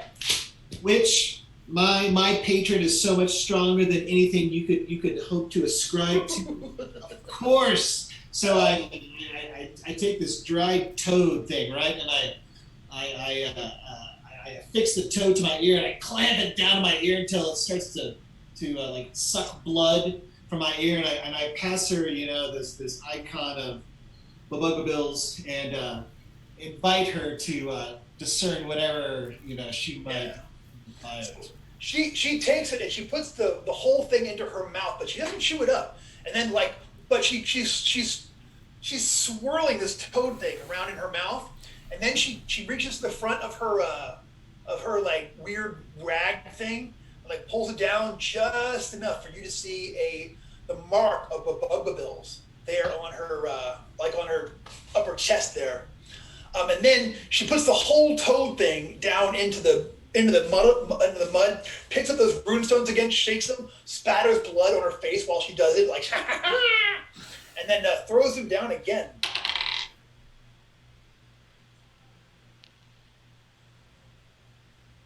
All right, and and she says, the dragon arises once more. Share this ring with the black-haired regent, and she will favor you with her boons. And then she takes an emerald ring off of one of her fingers, and she puts it into Septus's hand. Okay. An emerald ring. I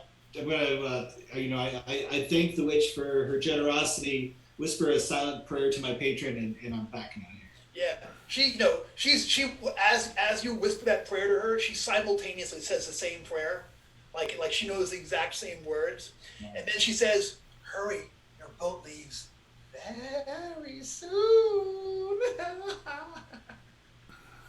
So soon.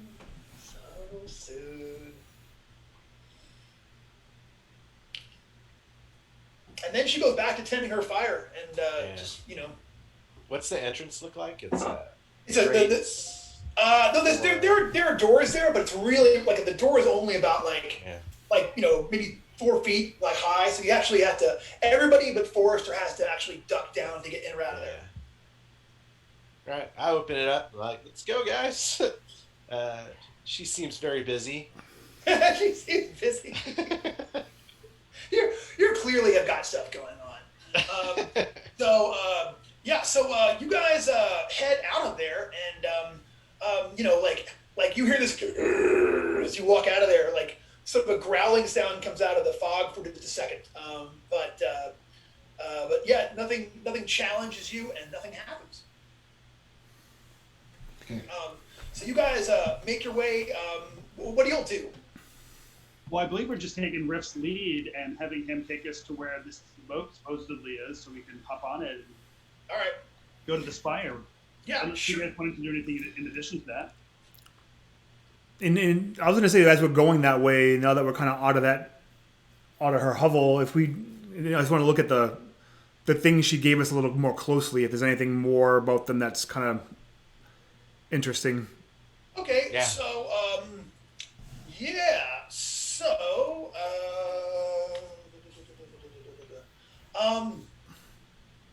sorry. Okay, so she handed,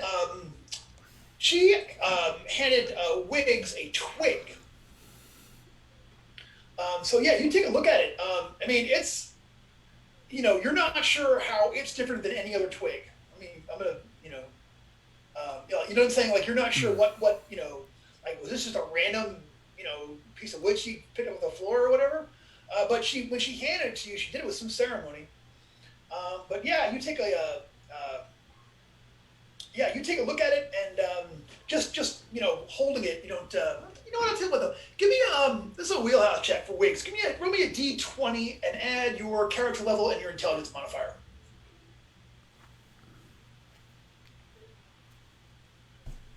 17. You know what? Like, when you sort of like move it around your hand, you do feel like it has some kind of power. Okay. Yeah, we're probably gonna need this for the end game. She said the humblest twig would take down everything, right? Yeah. That is what she said. Yeah. She said, "Can you guys hear me? Okay, now I'm paranoid about it." Yeah. Yeah. Right. She said that the humblest twig will be the end of them all. Well, as we're walking down, I'll see if I see any twigs that look even humbler. It's not a real sad one.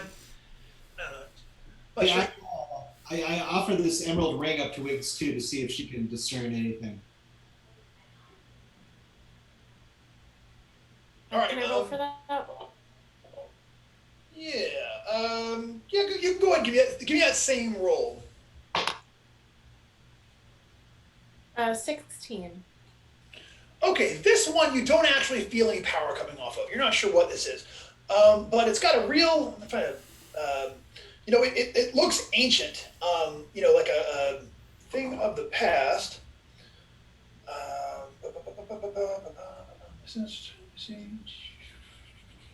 Is it like a decorative ring? Is it like a signet ring? Like one of those wax pressing things? Is it a? It is. Let's see.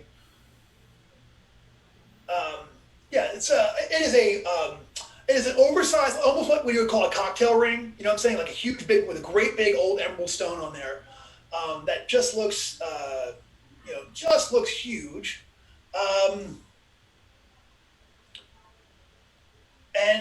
You're not sure what, you're not sure what to make of it other than that. What did she say about? She said something about the When region. she Is handed the it region to gonna be you, Arcos? A black-haired regent or something? Yeah, when she handed you that ring, she said, the dragon arises once more. Share this ring with a black-haired regent, and she will favor you with her boons. All right. I'm sure that will stand out when it comes to play. Yeah, there are some symbols there. Like when you look at the interior of the ring, has got some symbols cut into it. You're not really sure. Like they don't look super familiar. Except Wiggs, when you look at them, they look almost like it's like nonsense Elvish. It's like the characters look similar to like imagine someone writing English like who doesn't know how to speak English and is just writing what they think letters look like in English. It's like that, like this, almost like a childlike representation of what Elvish written Elvish looks like. Okay. Can I? So it's not like somebody were like trying to do a transcription. Like if you look at a different language and you're like, oh, their A is this, their B is this, and you transcribe. If I were to like transcribe an English sentence into is it that the equivalent? Like, could I try translating? No, like I said, it's almost like someone is writing letters that look like Elvish characters but aren't quite. Okay, so they're just drawing letters. Yeah, or drawing what they think Elvish letters might look like. Okay. It's you're not sure what the if they have any significance or not, or they're just decorative or what. But It's like when a white dude gets a Japanese tattoo. It's like when a white dude gets a Japanese tattoo, and he thinks it says, honor, and it actually says, Pringles. or something. Yeah. Cheese. You know. Have a Dorit. Yeah, we have a date with Arcos. Okay, so we make our way over to the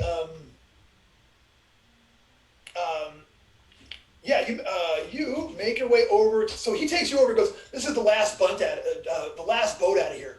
So along with Micah and Riff, there's you sort of like go through town before you get to the actual mill itself. You take a left, walk down to the water, and there's a narrow dock extending from the muddy shore out into the brackish waters.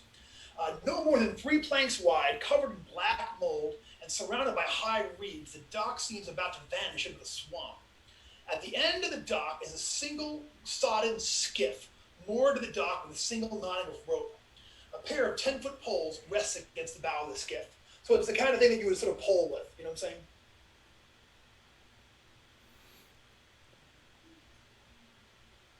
Cool, let's go. Yeah, let's go. Okay, so you guys start making your way across the swamp. Does Riff seem confident that he can guide us to the Kingspire or whatever? Yes, he is absolutely. He is sure, but he tells you, he goes, listen, but it's been the swamp gets stranger and stranger every year. He says, so you're going to hear things out there, you're going to see things out there that that you want to the swamp's got a real weird magic, and it's just gotten stranger of late. And Micah is with us too? Yeah, Micah is with you too. There's enough room for the 5 of you plus the 2 of them. Like Micah sort of like takes the whole end part of it, so he's like, because he's still like just enormous, So I had told Micah to tell us everything he knows as we were walking down. So I'm kind of curious, like what kind of stuff did he let us know on our walk from the town to? He tells you that he says it's so confused. He's still very confused. You know what I'm saying? He's been through a lot, but he tells you that Arcos has been. He's like, Arcos is so good to me. Arcos is so cruel, and is so unpredictable, and he's so violent, and but I don't know why I listened to him as much as I did, and why I paid attention to him the way that I did, but he says that there's just something about him. I mean, he's got a real power to him now, but I don't know what it means. But he says that he got me to do things I never would have done before. And I at the time, I thought, well, it's Arcos. He knows best. So I just did what he said. But, I mean, we sacrificed people out there. We sacrificed people out there in the swamp. What was the purpose for the pastries? He told me to make a whole bunch of them, and that those pastries were for everybody who was left. And that those pastries, they were supposed to mark you, so that everybody who had one was then dedicated to the cause. It was sort of like a way that we would know each other, and that the way that the power would know us. And he said that once we got out there, that those, he said once we got out there, the pastry, everyone who took up, like everybody in town who wanted to be a part of the rituals was supposed to eat them. But I saw a few people didn't take them. I saw a few people pretended to eat them and just threw them into the water. But a lot of people were happy to and were so excited to do it. And I know that he says it's supposed to look like a worm. I don't know why you want to make a pastry that looks like a worm, but I did what he told me. Now, Riff said that he was only aware of maybe 4 or 5 sacrifices made, but it looked like quite a few more bodies than 4 or 5 there in the mill. So were all of these people who were killed in the last 24 hours? Yeah, he says he brought me a bunch of bodies that morning. Like, even as I say that now, even though the words come out of my head, I can't believe that I did that. And I don't know what happened. It's just something. This darkness took me over, and I just become a part of it. And it's just, I don't know why. this isn't me. This isn't who I am. Did you eat something, or did you go into the swamp with Arcos? Did you go to see what he found? No, I mostly stayed and worked with him in the. I've been his assistant for for years. I've been helping out in the mill for a long time, and he says, I don't know what. I've been his apprentice. And I thought one day I'd take over the mill one day, but like it stopped being about the work, and it started being about this weird dream of his. This dream of like accessing this power he found out in the swamp that he thought would, a whole world of power was supposed to be ours. Actually, the one thing that Phoebe had said that we haven't really tracked down or made a connection with, right, is the Shaggy Man. Is Arcos Shaggy? Is he the one that is like bearded and maybe long haired and? He's gotten pretty wild in the last couple. He wasn't like that until he got. He got lost out there in an ice storm, and he went out there, just out there like just looking for roots, just out there, collecting, I mean, like you do. He says, he went out there and got stuck out there for a while. Like he was lost out there, but he said that while he was out there, he encountered this power. And, when he came back out of the swamp, he was changed. He was never the same. And, like before, he was always a popular guy, but suddenly when he talked, people would just listen so much. I would just listen so much. I just got completely sucked into everything he said. And, I don't know I don't know, I can't even believe, I can't believe that I did that. But Okay, so when he says that, I'm going to suggest to my friends that maybe we make ourselves some earplugs. Oh, that's cool. Good idea. Yeah. If he has some kind of mystical voice, that maybe like it makes people do things they don't want to do, I think that, I have a candle. Maybe we make some like little wax earplugs. yeah, you can do that. And if we believe Micah and Riff, like it seems like a lot of these townsfolk are under duress. If we can whack Arcos quickly, maybe the rest of them aren't in it for the fight. No telling. Well, All right. Micah, we can make you whole again, and you can make this right by helping us take this evil down. He's like, I have to, maybe I can be normal again. You're not beyond redemption. All right. So he's definitely into trying to get back to who he used to be, and he is puzzled by who he has become. So you guys go across the swamp, start like we all get in the boat, we all start making our way.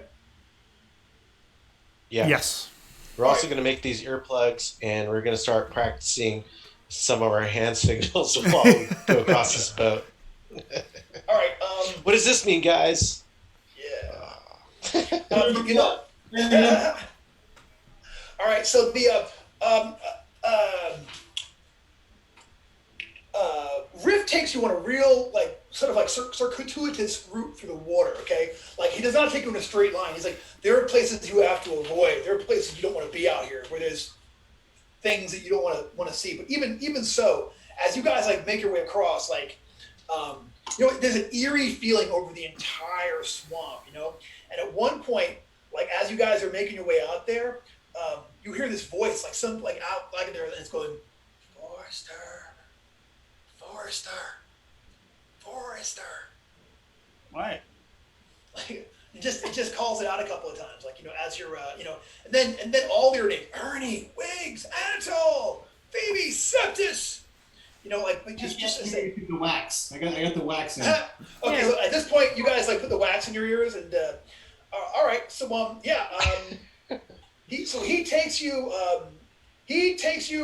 around a couple of different intentionally avoiding some particular parts of the water and such. He goes, you don't want to go over there. That's where they've been putting you just don't want to go over there.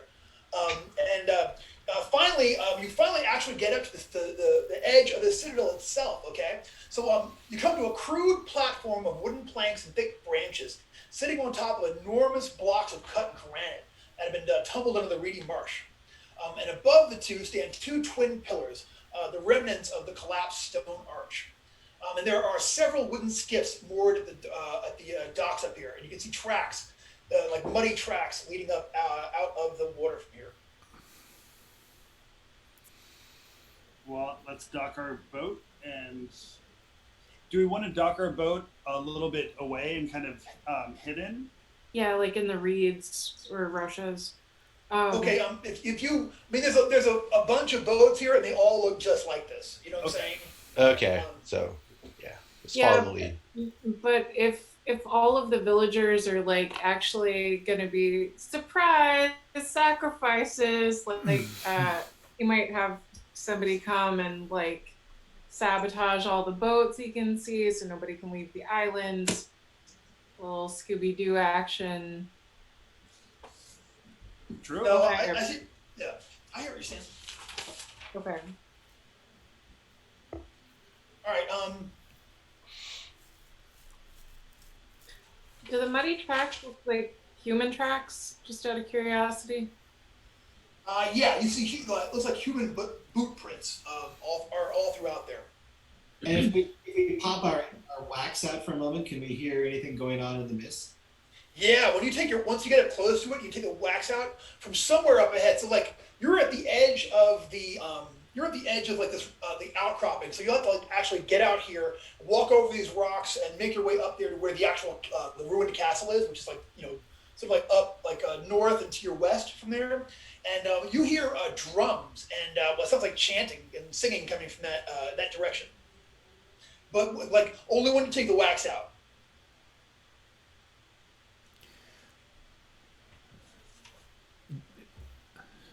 Just because of the fact that if we are all walking through this with the wax in our ears and we could possibly get ambushed because we can't hear people coming, I will keep my wax out and try and rely on my luck to like resist any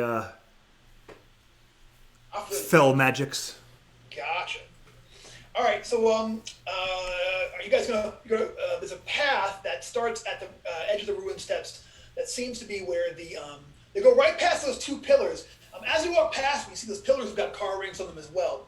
And you can see beyond them, like I said, there's a path that heads up through this area, headed towards the old castle. Look at Riff's. Is this the way you would go? How do we get underneath the Kingspire? That was part of the You fortune. have to go in. He's like, yeah, you have to. You'll have to actually like make your way to the interior of the castle itself. I haven't been down to I know that there are like depths to it that are in the interior, but I don't know how far down or how to get to them. I've been here before, and I've been up to where the I've been up across the ramparts, but I don't know the interior, I'm afraid. Anatol, what do you think about scouting ahead? I'm all about it. All right. So you're going to make your way and start scouting up towards the. Yeah, I'm gonna try and because I'm in disguise. I'll try to act casual. Like I'm not gonna do too much like scurrying about, but I will try to walk as quietly as possible. To not really like announce myself, but I'll also just kind of I'll walk naturally. Gotcha. All right. Well, there's plenty of lights up here because there are candles placed along the sides of the path ahead of you, so you can see them pretty well. So do you want to like stay off the path and kind of like stay out of the candlelight? No, I'll stay on the path, but I'll walk. In case someone's like got their back turned, or just so I can hear somebody else before they hear me, type thing. Gotcha. Okay. But I'll stay on. Like I'll rely on my disguise to kind of keep me from being. Gotcha. How far ahead are you going to go? Maybe a good 30 feet. All right. Yeah, so you start making your way up that slope. You go up 30 feet. Again, since you don't have the wax in, so you can hear drums coming from the, like far ahead up towards the castle. And, singing and sort of carrying on. A couple of, like, screams and cackles coming from that direction. But then, so you get about 30 feet up there, okay? And, like, all of a sudden, everybody who's up behind, who are still there by where the boats are tied up, there by the steps, okay? Suddenly, you see these figures start to come out of the water, okay? These are ghostly blue figures emerging from the black waters. They also like get there and start like marching up the path towards the spire. So these, they're certainly they're spectral. Okay, these are not like they don't seem to be physical beings. They seem to be some sort of like ghostly figures. But as they come out there, they're kind of stooped. They have big brows. I mean, they're possibly human, but maybe they're like ancient humans or something like that. I mean, you're not sure, but they don't look like the regular people that you see, walking around every day. How Michael looked before we cured him, kind of? He looks, Michael looked more twisted and more like almost like a caricature of a person, almost like a mutant. But these things look like, beast men almost, you know what I'm saying? Savages, and they all start coming up out of the water. And, at first they kind of ignore you, but then they spot Wiggs. And all of them, like a bunch of them sort of like wander coming up to Wiggs, and they've got battle axes and spears, and they start grimly shaking their weapons at Wiggs and making threatening gestures with these things. Yeah, I immediately step between, at least get in front of Wiggs, and Gotcha. Yeah, like I don't say anything, but I hold my spear up. Okay. Yeah. They pretty much ignore you. They ignore Ernie, and they just sort of stand around Wiggs, and they are, they're like, sort of like they sort of wave their weapons at you, but they don't like seem to do anything else other than shake them about in a threatening manner. They aren't blocking us from the path that we're on. No, they're kind of like going up the path along with y'all. But then they acknowledged. But they saw us, and then they stopped, and they just start gesturing with their weapons. They're still kind of like standing around the Wiggs, like. But not aggressive. Oh no, but they're not actually attacking them, but they're sort of menacing. Put it that way, they're menacing. Okay. I will. But they aren't making any noise. I can't hear them because they're spectral. Yeah. Although I have earplugs in. Oh yeah. So. I will ignore them. Could possibly go wrong. Okay. All right. If you ignore the death, so they continue to make their way up there, but every one of them that passes you, they're all they all start shaking their weapons and such. But they make their way up to they sort of are making their way up towards the castle, and it's like a minute or two later, some of them are still looking over their shoulders and waving their weapons at Wiggs, but the rest of them they sort of pass Anatole and they make their way up there to the ruins of the old Kingspire.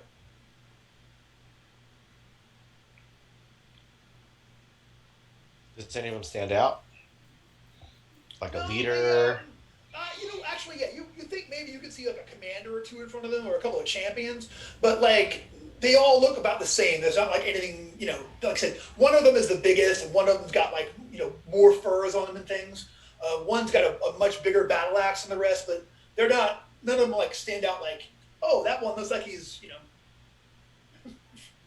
don't know, like a different kind of a ghost or something like that. You know what I'm saying? They all make their way. So what are y'all going to walk along with them? Are y'all going to? I mean, are you? What? How do we react to these things? I think we should behave like. Sorry. Okay. What? Go ahead. We don't lose sight of Anatole no matter what. Okay. All right. Yeah, we keep Anatole in visual range and such. So are we all just going to ignore these things and just let them go past? Let's follow them. All right. You follow them up to them. So the rocky ridge gives way to a barren field, utterly devoid of life. A phantasmal light rings at the top of the ridge, causing the mist to glow as if lit from behind. Ragged war banners, shattered weapons, and bits of broken armor litter the field. Deep in the heart of the mist, a crumbling ruin stands in the darkness. So,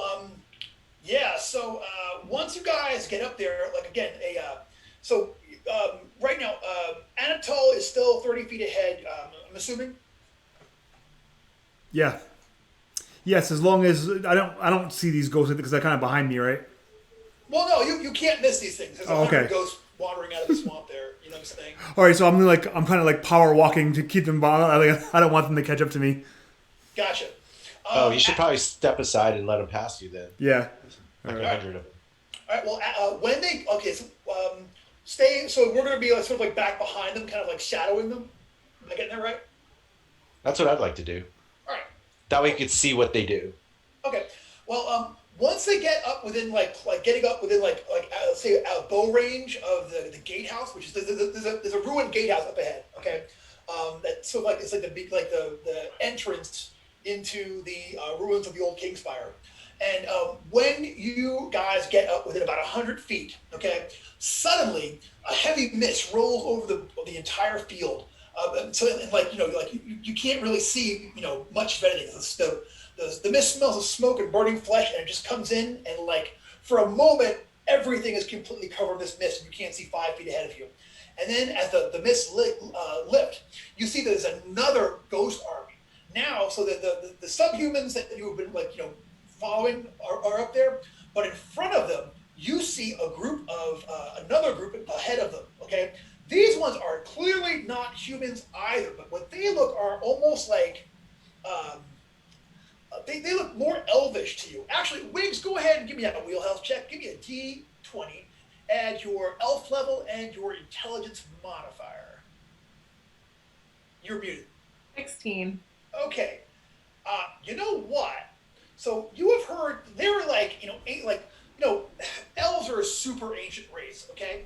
And you've heard stories of those that came before the elves before and such. There's the legend is the group the group that spawned the elves. You know what I'm saying? The group that came before them and such, and they're even more closely tied in with the Feylands.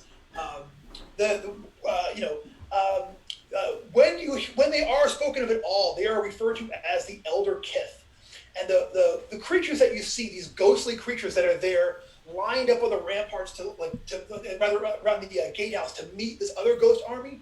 This is sort of like how they were described to you. You think these could possibly be ghosts that of these Elder Kiths, and suddenly. These guys, you can see that the two groups are getting ready to clash with one another. The ghostly army of the Elder Kith are all standing there with bows, mean-faced, just mean-mugging down at these things. And again, all of them ghostly and strange and translucent. And the army behind you too, they're also all getting wound up too. And now they're all shaking their weapons and threatening these things as well. It looks like a battle is about to break out between these armies. So you guys, something's about to happen. They're about to, throw down. What do y'all do? What are y'all going to do? Does anyone else get the feeling that this battle happens like every night or every month, or you know what I mean? Like it's, I don't know, ghosts battling against each other infinitely. Oh, have I heard of anything like that?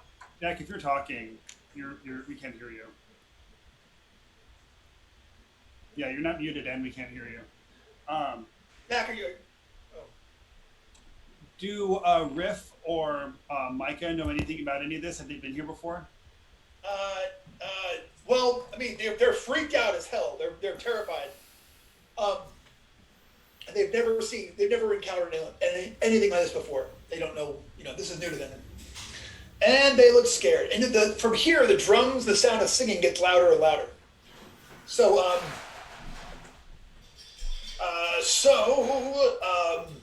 I'm going to look back at these guys and say, maybe if I sneak up and somehow try to sabotage the drumming and singing and see if that affects these specters, like maybe if they're being called forth by the music.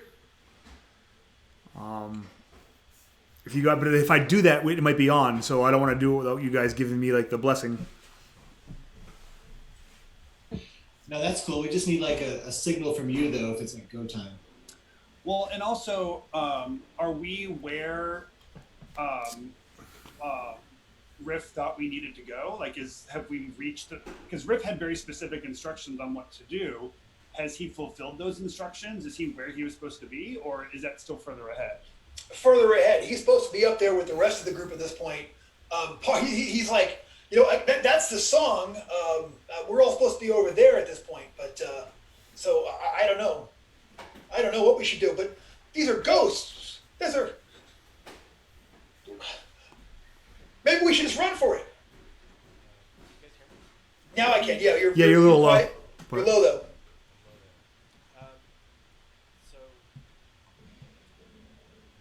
Now you're gone. Yeah, I can't hear anything.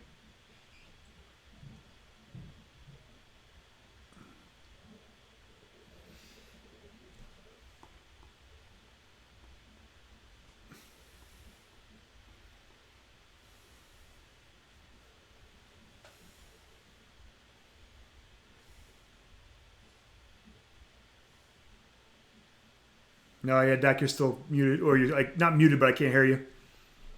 Yeah, Dak, maybe you already know this, but just in case you don't, in the bottom left-hand corner, the little caret next to the microphone, if you click on that and then go into audio settings, you can see if somehow your input levels have gone all the way down, because if they have, you can increase that.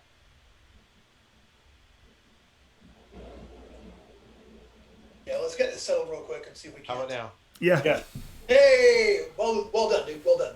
Okay, Yeah, so good. all right. So are you okay? This battle is about to jump off. It's about to get hectic up in here. So Anatol, are you talking about like trying to creep up and try to like by yourself put a stop to things up ahead? Maybe like backstab a drummer, or But they're all ghosts, right? Yeah, they all appear to be ghosts. but not the musicians though, right? Those are the cultists, or are the musicians?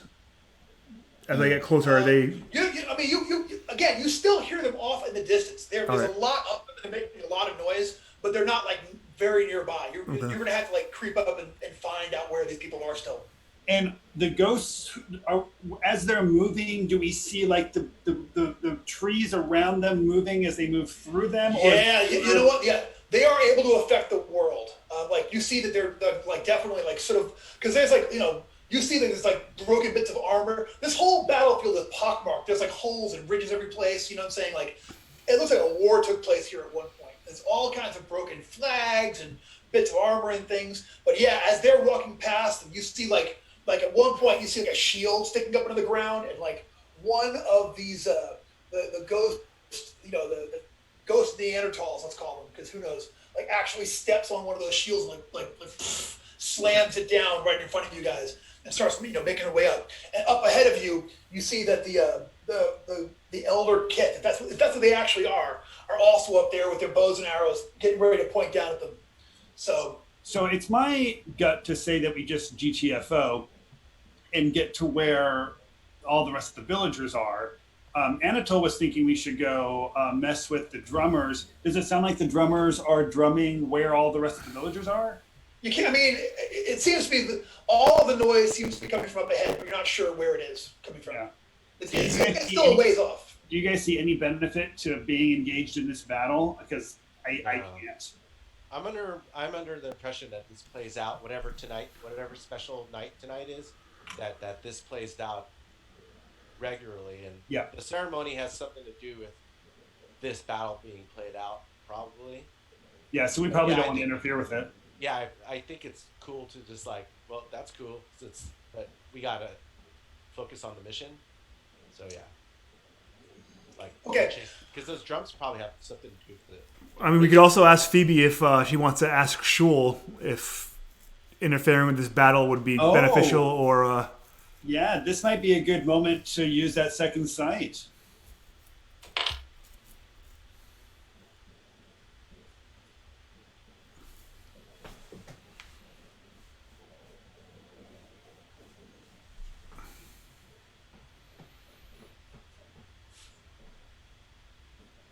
Okay, so Phoebe puts her hands up and she says a few words like, "Oh, goddess of night, watch over me, show me the light."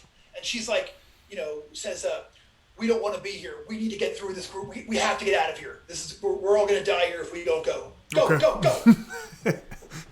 That is enough for me. Yeah, let's go. All right. So at this point, like you guys start hauling through there just as it starts to break off, and the entire battlefield becomes chaos. And at this point, like, there's there are like arrows come like streaming past you, and you feel the pressure, as the air displaces coming past your head. You think these things have actual force and can actually kill you guys if you do indeed get hit. So at this point, you're gonna have to figure out a way, because the fighting becomes so thick so quickly that you're gonna have to figure a way to cut your way through or get your way through this, or in order to make your way through here and such. It's like literally down to fighting for feet at a time at this point. So what's the plan? Because it's like I said, it's all there are dozens of individual engagements going on all in front of you between all of these different creatures, these ghost things and such, and you are threatened by it. Ducking and diving and looking for openings. And are the trees close enough that I can climb one and make my way from tree limb to tree limb in the canopy? This is a blasted plain with okay. Nothing alive here. Ernie, can you batter your way through this with mighty deeds and just hammer folks aside and we can follow you out? Try.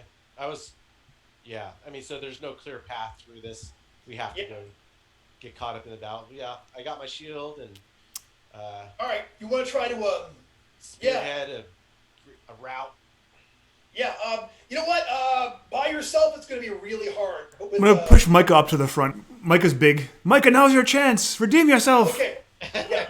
So Micah had, I forgot to mention, Micah grabbed his weapon on the way out. It is a maul that looks like it's big enough to break somebody's skull accidentally. So with the two of you, Ernie, go ahead and make an attack roll. Okay. Do I want to add my mighty deeds to that? Add everything. Strength modifier, mighty deed. All right. So I rolled poorly, very poorly. I think my total is a 10. No, 10 actually. You really just have to kind of shove your way through. So with the two of you guys breaking trail and swinging through these things and such, and forcing your way through, you guys managed to get 15 feet this first round, and you can kind of see where the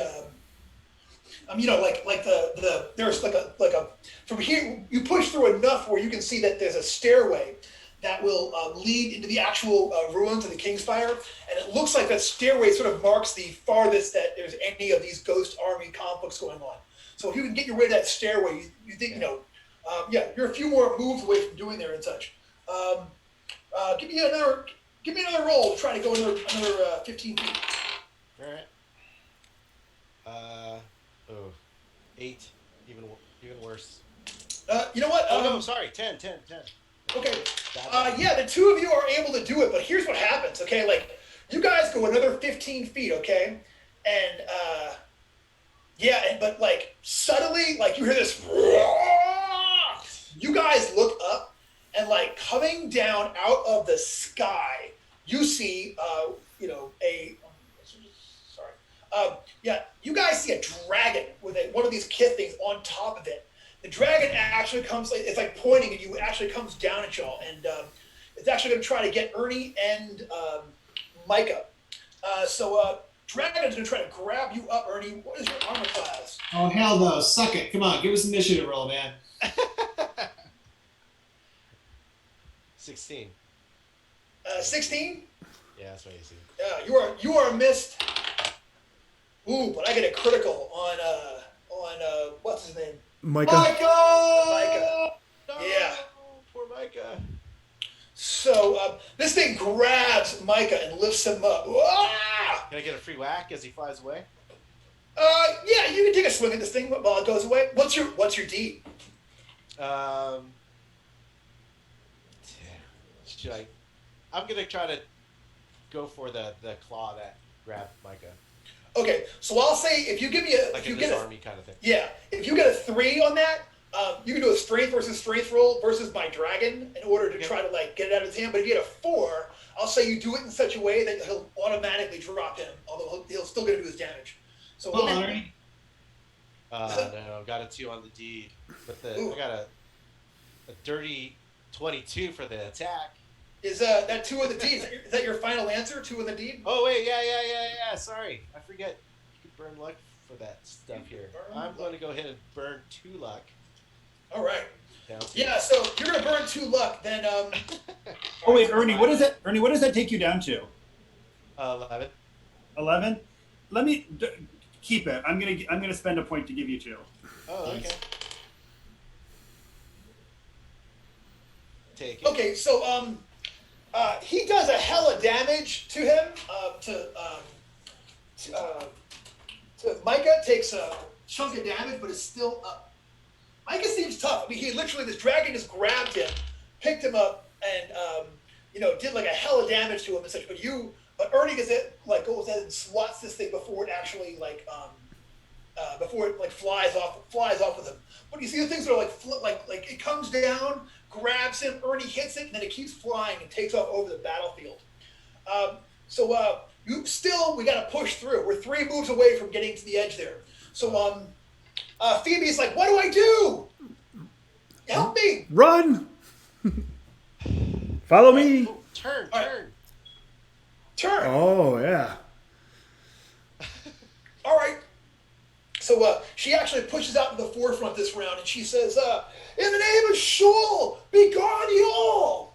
So here comes... Actually, you know what, though? Ernie, you called it. You go ahead and give me the roll. Give me a D20 check. All right. A 9 on the die. That's a +4. That's a 13. You know what? I'm actually going to spend 2 points of luck on this one. And she finally, it's looking bad, and she, looks over at all of you and, in desperation, because these battles are all, going everywhere. She grabs her holy symbol and yells, Avaunt! And, you see, a whole bunch of them just, goes from both sides, sort of, break their way out in both directions and sort of, run enough where you guys can actually move 30 feet up this round and are only 1 move away from getting there to the stairway. So, Nice. yeah, go ahead and you guys can give me one more pair of attacks before you to get to the edge there. So, Ernie, give me a check, and Another. yeah, and Oh. Harley, go ahead and make that D20. Roll me a D20 plus a D5 for. I should have had you guys rolling for Micah the whole time. Give me a D20 and D5 check. Micah gets he gets a 10. All right, that's enough. That's enough to do it, to shut people aside. Ernie, what'd you get? I got a 12. All right. 6. Okay, so just as you guys are getting there, there's a spectral wave of fire washes over the entire battlefield, and all of the people, the spectral fire burns up the Elder Kith and the Neanderthals alike. All of y'all too, you have to get out of the fire as well. So go ahead and give me a DC 5 willpower check. Willpower save, all of y'all. I failed. Okay. Wait, does my shield help it out? Since it's, It's not that kind of a thing. I'll say, if any more lasers show up, I'll let you know. Which, they keep coming up, though, so I guarantee you at some point. You know what I'm saying? So you didn't make a save.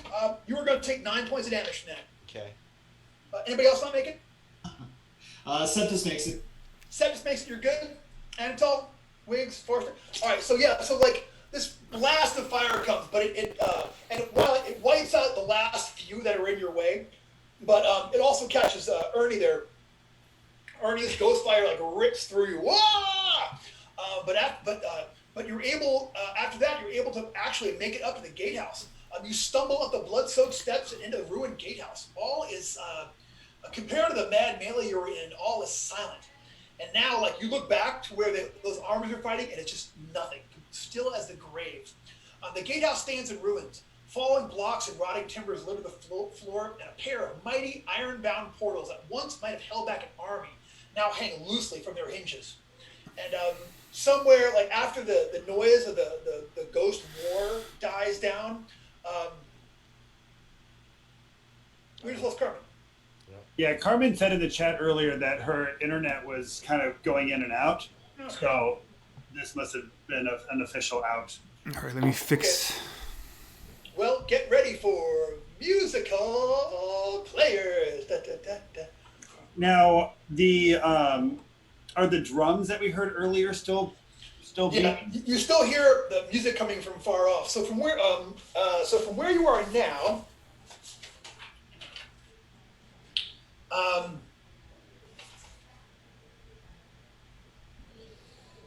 yeah. So there's like a stone. So like you pass through the gatehouse. There's a stone bridge that leads into the actual castle beyond there.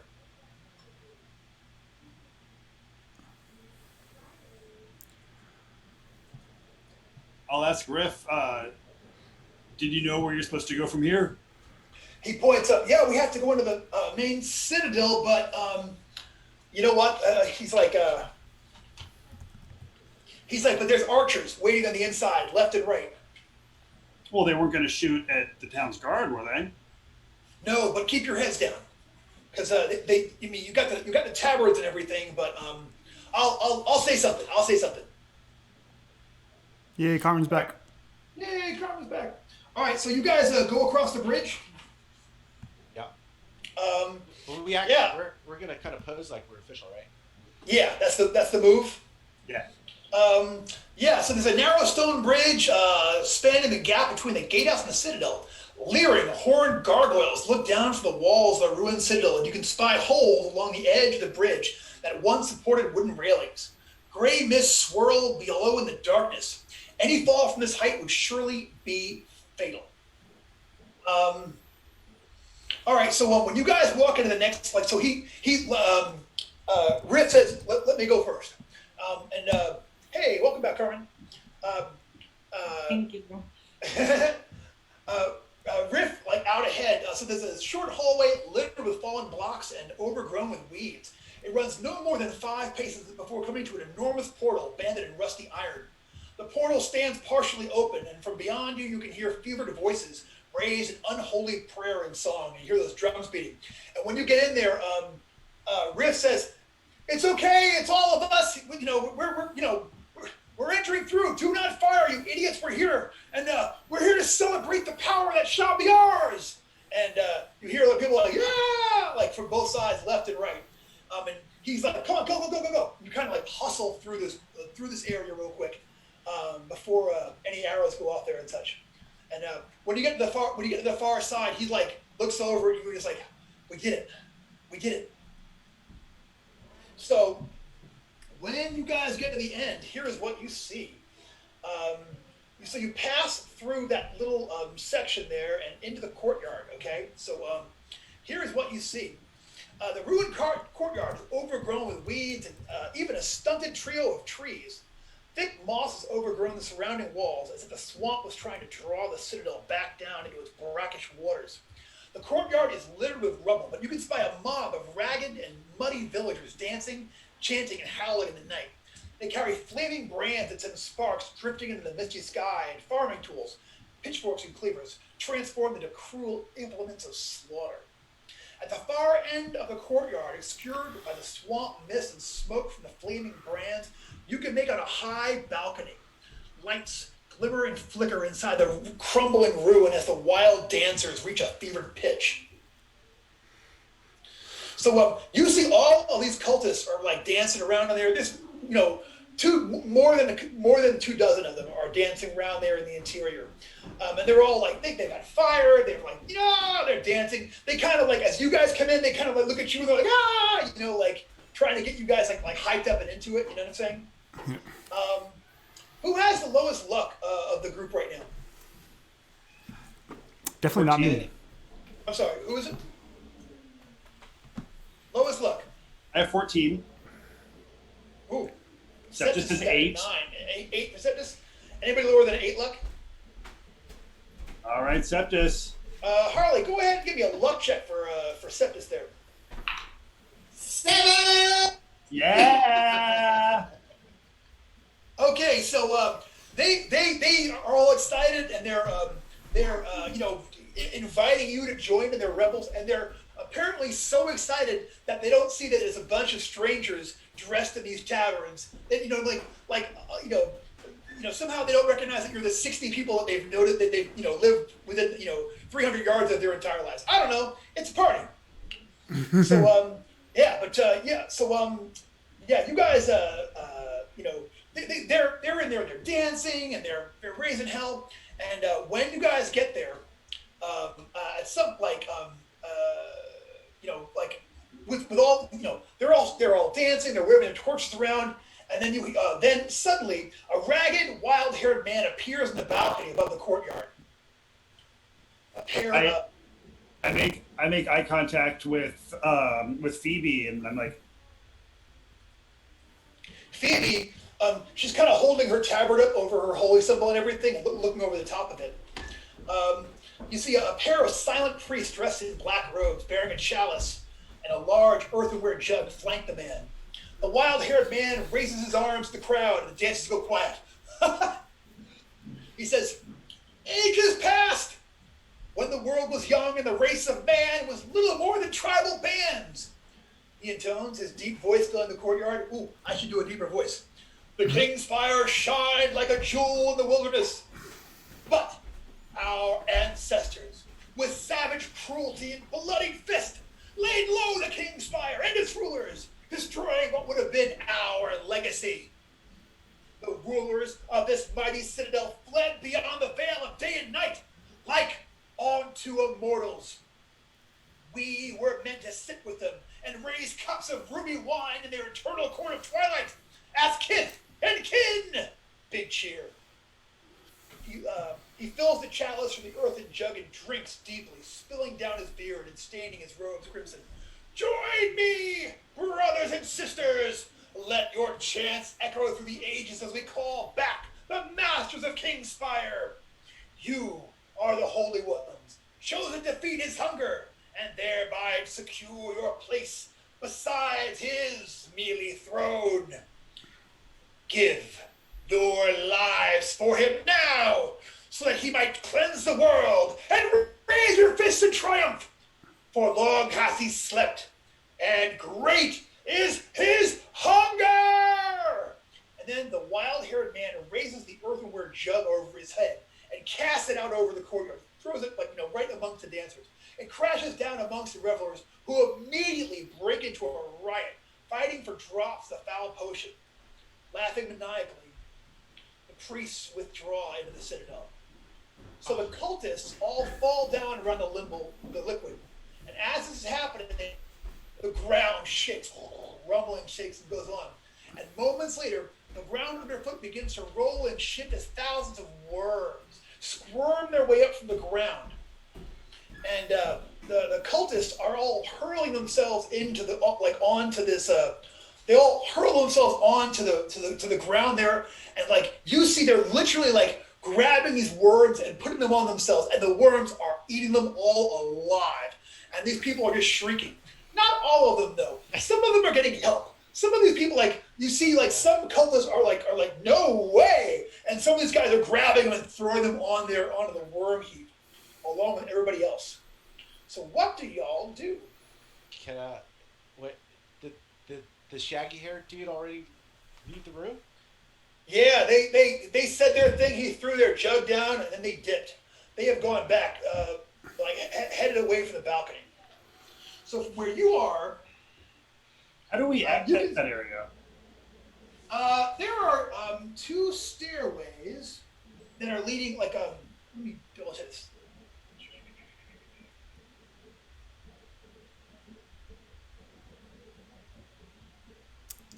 I would say outside of magic or maybe the twig, I have no idea how we would deal with all the worms. Maybe, but the twig was supposed to be underneath the citadel, right? That was the fortune. So. All right. So the worms are starting to spread out to be everywhere, and they are about to be a hazard for absolutely everyone. However, if you can make your way out quickly, you can run. It's hard going, okay? Because like I said, there are worms, there are cultists on the floor, there are cultists doing the worm on the ground, just like an Animal House. It's ugly. It's really gotten ugly.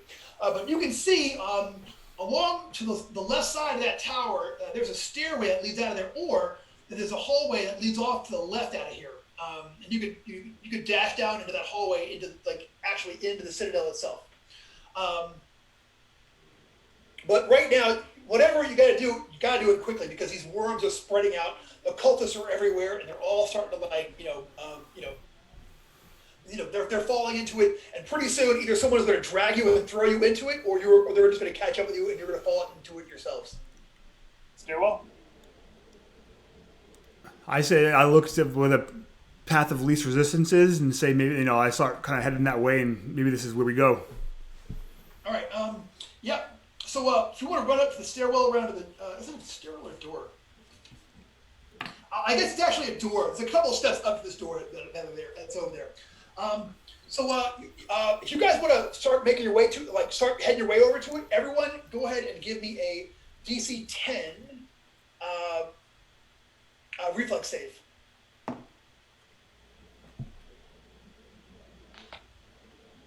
I'm going to spend 1 point of luck to make it. Cool. You're muted, Ernie, if you're saying something. I failed with a 5. Fail with a 5. Okay, so you actually fall down into it, and these worms just swarm all over you. Can the rest of us take an action as we see Ernie going down, or is it too fast? He falls, and I'll tell you what. If you give me a luck check, Septus, I'll give you one shot of this. Give me a luck check. Yeah. Yeah. Ernie, you were going to fall to the ground. These worms, they got a 14. Does a 14 get you? No. So for a moment, you're completely covered in these things. Oh, I got to make a save. This is a save for Phoebe. Phoebe gets a 10 and makes it. So you fall this round. You got to spend a half movement action to get up and keep running next round if you're going to make it over to that door. So, but they don't get you this round. But next round, everybody can make one more DC 10 reflex check and that'll get you up to the door. No problem. Made it. Well, You're good. And then another one. Yeah, so you actually have to stand up for your first part of your movement rate. So go ahead and give me a DC 10 to get the second part of your move there. But then you have to give you one more after this round to make it up the rest of the way to that door. I failed again. All right. Yeah, you fall. The 12. Does the 12 doesn't get you, right? No. So you fall, and these worms all just kind of come at you in a wave. You know what I'm saying? But you get your shield up in front of you, sort of I roll out of it. away. Yeah, and they don't actually make it to you. So has Ernie made any distance at all? Is he still kind of just falling in the same spot, or is he making it and falling? Yeah, he made it. He's still 60 feet away. I made my third one. Yes, that third time you get up, and I will say that with that third one, you were able to make your way over there and run to the edge and actually get up to that door. We open it, go inside. Depending on how fast I can check and make sure it's not trapped. I mean, right, do I have a moment for breathing to look at it, or are we just? You had to wait for me anyway. That's true. You could make that do that the round that you're doing that. Yeah, go ahead and give me a check for traps check. Find traps roll. 15. And I'm good with that. All right. You do not find any. All right. I'll test. I'll see if the door's locked, if they need me to pick it, or if I can just open it. But since I'm the one that checks for traps, I will always. I put trust in my work. I guarantee it, so I go forward first to make sure. Okay. So you guys get in there, and Ernie's the last one in. Ernie is literally trailing worms. He comes in there these worms falling off of his clothes, and he's leaving a trail of them. And you look back over there, and more than half of these people by the time you get there are dead, as these things have been just eaten. They're just eaten alive.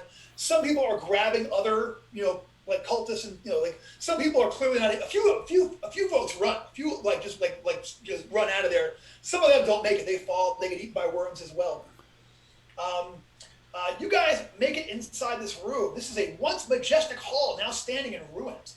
The vast ceiling arches high overhead, decorated with leering gargoyles, demons, and devils that seem to be frozen in a semblance of life. 4 towering windows line the outside of the hall, their panes shattered into 1,000 shards that litter the floor.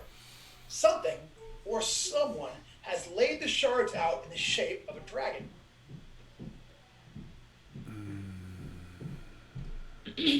So like out the there's a stairway that goes up and that leads out of this room. I say we run at that. I think it's important to kill this dude. I don't think we should dilly dally. All right, so just gonna go like run straight upstairs. Unless, do you guys want to futz with this glass? I don't even know what to do with it. So I'm gonna kick it.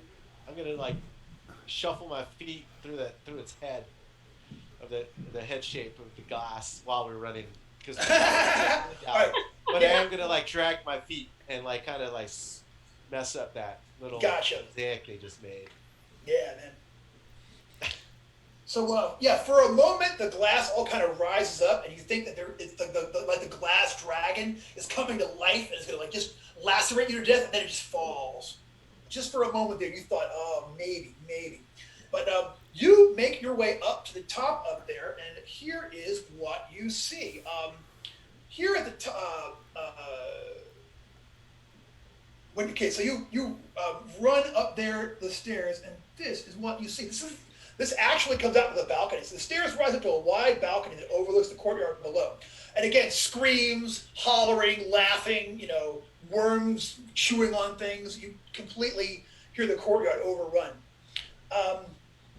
The balcony is decorated with elaborate stonework, cut at curling stone vines, forest animals, and bas relief of dark wooded groves adorning the chamber. There are plates of glowing embers are placed around the floor, and the place is thick with the smell of burning incense. And here is what you see. You see that shaggy guy with the beard who was up here before, he is up here, and he is here with a bunch of folks. Two guys in like rusted armor with swords, and like those guys, the robes. There's actually four of them who are back up here. They're all here, they're all standing there, like surrounded by like putting these ashes together, and they're getting ready to, looks like they're doing some other part of the ritual. But when you get there, they all look at you, and the guy in the beard is like, "You heathens, non-believers, get back down there and sacrifice your right selves right now to the powers that be. How dare!" Then he like looks at you. "Who are you? Who are intruders? Kill them!" Forehead. Can I chuck an axe to his head? Yeah. Well, if the initiative is right, let's go ahead and make a check. 8. Cult would want an 8. Okay, Ernie, what you get? 23. Oh, ho, ho. Probably so. I rolled a nat 20 plus my... Wiggs.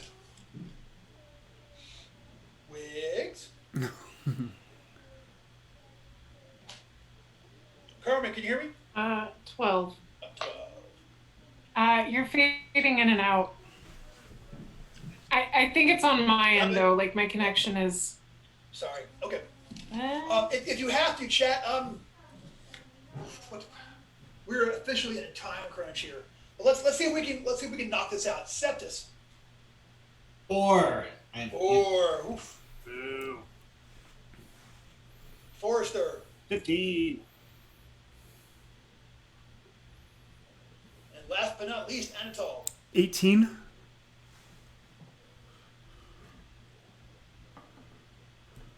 Okay, so Ernie, you are first. So yeah, you see the guy with the beard. How far away is You he? see, there's along with him are. Let me get all this right. There are. Sorry. There are these 4 other like robed cultists, the guys that were carrying that stuff in the front. And then there are these 2 big dudes in like rusty armor who look just hideous. So you can go. How far away is the shaggy dude?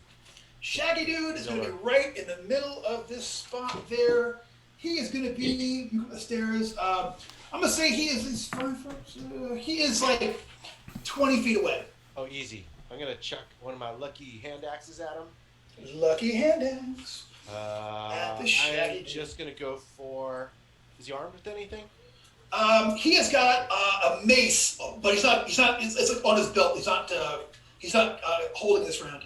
Yeah, I'm just gonna chuck an axe at him. So Okay. right off the bat, pull out one of my lucky axes. It's within 20 feet. I can totally hit him. Oops. Where's my mighty D die? I'm just going for damage. I got 3. Hold on, 16, 19. That's a hit. 19. 5, 6, 7 points damage. Okay, and what? And you said you're throwing at his head. What'd you get in the D die? A 3. Okay, I'm gonna give him a saving throw to resist. If he fails his save, you got 3. He'll be stunned for a round. Sweet. Donate that. All right. You made it? Okay. Yeah. You definitely hit him in the head with that, but he's hanging tough. So Anatol, you are up next. So I'm gonna blend into the party and try and hide in shadows to make my way. I want to make my way around the guys in armor to get to Arcos. Gotcha. All right. Give me a hide in shadows check. It is with my +8 a 22. Yeah, everyone has lost track of Anatol at this point in the adventure. We don't know where he got to. But that was awesome. And it is Forrester. Forrester? Now, quick before I act, I'm curious, are Riff and Micah with us, and are they fighting with us too? Oh, yeah. You know what? I didn't roll for it. You know what? They're going to go the same round as Phoebe. Actually, Jeff, would you go ahead and roll me a d20 for them? Yeah. I rolled a 14. Okay, so they're actually going to go next, right after you. That's going to be Phoebe plus the guys. All right, I'm going Murder Hobbit. Murder Hobbit! So I'm gonna go ahead and do a sling stone to the crotch. Ooh. And are you firing at the cult leader or one of the armored guys? Most of it doesn't matter. It doesn't matter. I rolled it was a natural 3. All right. It goes over the balcony, and you hear like somebody like, ah, ooh, you know, somebody out there fighting a worm. That's all right though. You were in there swinging, so it is Phoebe's turn. What do y'all want Phoebe to do? I don't want to she could cast a spell. She's got darkness, detect evil, fruit of the gods, second sight, or word of command. She could go attack with her mace. She could. Should we have one player take over Phoebe, one take over Micah, and one take over Riff? Sure. Who wants Phoebe? I'll take Phoebe. All right, you got Phoebe, and then who wants Micah? Or do you want Micah? He said he'd take him. Gotcha. All right, and then who is going to get Riff? I'll take Riff. All right, you got Riff. Okay, so Phoebe, Anatol, what's Phoebe going to do? She got a 17 on the die for word of command. Oof. I'm not sure what her bonus is. +4. Nice. So 21 for word of command. I'm looking it up right now. Word of command. She is going to say, she's going to look at him, point at him, and say, she's going to say cower at Arcos. Cower! Gotcha. All right, this is actually at the cult leader. Is that right? Yeah. All right. So you got what was your total on that? 21. Okay, I got a hell of a will save. I can do this. I make it with a 21. Ha ha. Nice. Sorry. Sorry guys. Don't be sorry. It can be, sometimes it can be a little anticlimactic with some of these spells, but you have to try. Yep. Yeah. He's like, no, the power of the worm shall defeat all. He yells back at Phoebe. So at this point, Ernie, what is Micah going to do? Before I go any further, I should tell you that Micah has a D5 D dive. He's going to go and he's going to handle the 2 warrior dudes. He's going to go ahead and try to push those guys out of the way. Okay, so he's going to go in there and shove them, try to make an attack at one of them and sort of like shove him if you can to, move some. It's a balcony, right? What does he have on a mall? How much damage does the mall do? 6? I'm glad you asked. I'm sorry, what was your question, Harley? They're up on a balcony, right? They are up on a balcony.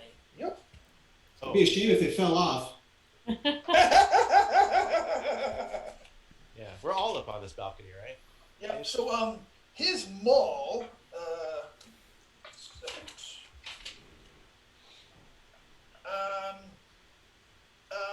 It's gonna do. The damage is a die 8 plus his D die plus 3 because he's hella strong. Okay. So I get also +3 on top of that. Cool. Yeah. Yeah, He's gonna go ahead and try to knock one or two more of those warriors off of the balcony. All right. I'm saying probably one because the way they're spaced out. But okay. And All right. give me your attack roll. The nearest one. I got a 3 on the D.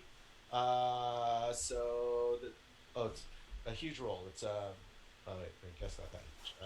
22. Yep, that's gonna do it. Okay, so roll. That's gonna hit, and roll damage on that. So The we'll damage do. is gonna be 11. Okay, so here is what happens. So the champion number 1, he runs over there with a maul and just like, I want my city back. He hits that guy so hard, his feet just come off the ground. Whoa! And he goes over the side, boom, smash cut to him laying there like, well, I guess I'll be okay. But oh no, the worms! So it doesn't go well for him. So that's awesome. So Forrester, you have what's the name of the guard? Spear. Yeah, he has a spear +1 to hit. Perfect. He's going to run up there with that spear and try to stab him. Stab which one? Who are my options right now? Your options are the other champion, the cult leader, or one of the 4 robed figures who are standing up there. He's going to go right for the leader. Okay. He's feeling ballsy. Give me my city back. And is the spear a D6 or a D8? D6. Okay, so I rolled a 13. I don't know what his pluses are. +1. That's going to hit. Okay. And does he get a +1 to the D6? Damage. Or is it a straight D6? I think it's a straight D6, but Okay. I will look up while you're rolling, and I will owe you one if. 5 points.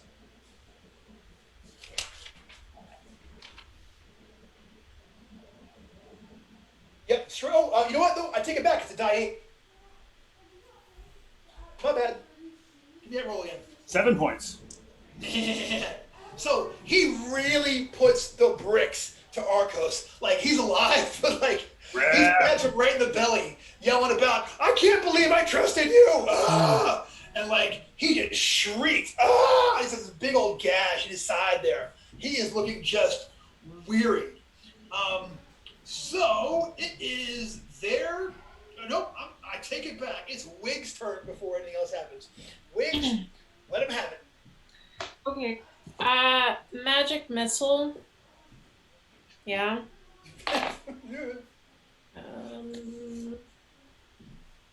15. Is a. So hold that thought. So you're at a 15? Yeah. Okay. What does that do? That does a 15 single is a missile. single missile. Boo. No. Unacceptable. So if we can get that to an 18, it'll be a D4 missiles on it. Mm-hmm. Let's just get it to the 18. So you're at a 15 right now? Yep. Okay, I'm going to bump it up by 4 to 19. That's so much luck. I'm only spending 2. Yeah, Yeah, but 4. still. No, it's good. Okay, thank you. Yeah. All right. So that is going to be a rock and roll 1d4 missiles. Either do a die 4 plus cash level each. Wings, give me that roll. 4 missiles. Yes! Yeah. Hell yeah. Hell yeah. Individually? Well, you got 4 missiles. Let me see. You got the target about the same guy. This is when I was just confused. Yeah, they all hit the same target. Okay, I'll let the main guy. All the cult leader? You know what? You don't even have to roll.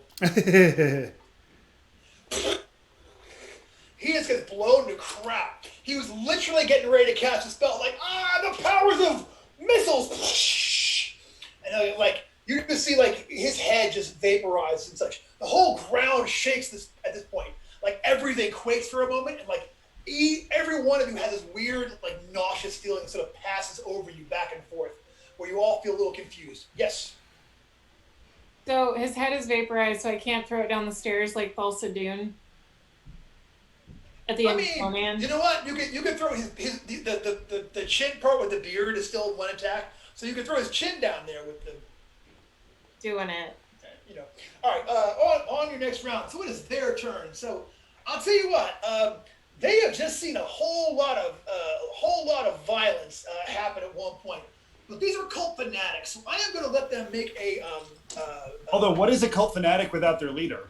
Oh, but see, this is the thing. If they're all, this is why we're rolling, because maybe they all want to be the leader. You know what I'm saying? So I'm going to let them, since they're fanatics, I'm going to give them a morale check, but I'm going to give them a rock and roll D24, because it's that kind of party. You know what I'm saying? 23. Destroy the infidels! And they are coming at you. So the other surviving cult champion is going to go over there and try to whack. Actually, he's going to try to hit Micah because he was over there. So here comes that attack. He gets a 19. That is definitely a hit. He is going to do die 6 plus 2 damage. Micah takes 8 points of damage. It's still up, but it's hurt pretty bad. The other cult champion is dead. The initiates, 2 of them are actually going to charge over and attack at Wiggs. Try casting your spells on me. So here come 2 spears. That is going to be. Oh, I rolled the wrong die. I rolled again. A 7 and a 2. That was sad. And the last 2 are going to go at Ernie. They're going to try to kill Ernie. Here it comes. It's going to be a 12 and a 16. 16 is the number. 16 is the number. Oh, I'm on fire. You 2 are going to take 7 points of damage. Yikes. Come on, little low, guys. Gotcha. All right, so it is Septus. It's your turn, bro.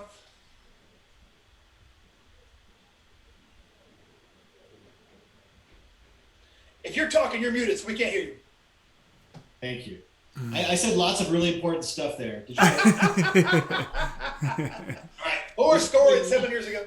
All right, flaming hands, but mostly for the mercurial effect. 7, 8, 9, no good. All right, spell failure. Sorry, not lost one. Oh yeah, it is lost. Yeah. Wait, what did you get to? I only got to a 9. A 9? Wait, no, I got an 11. Can you give me 1? Yeah. Sweet.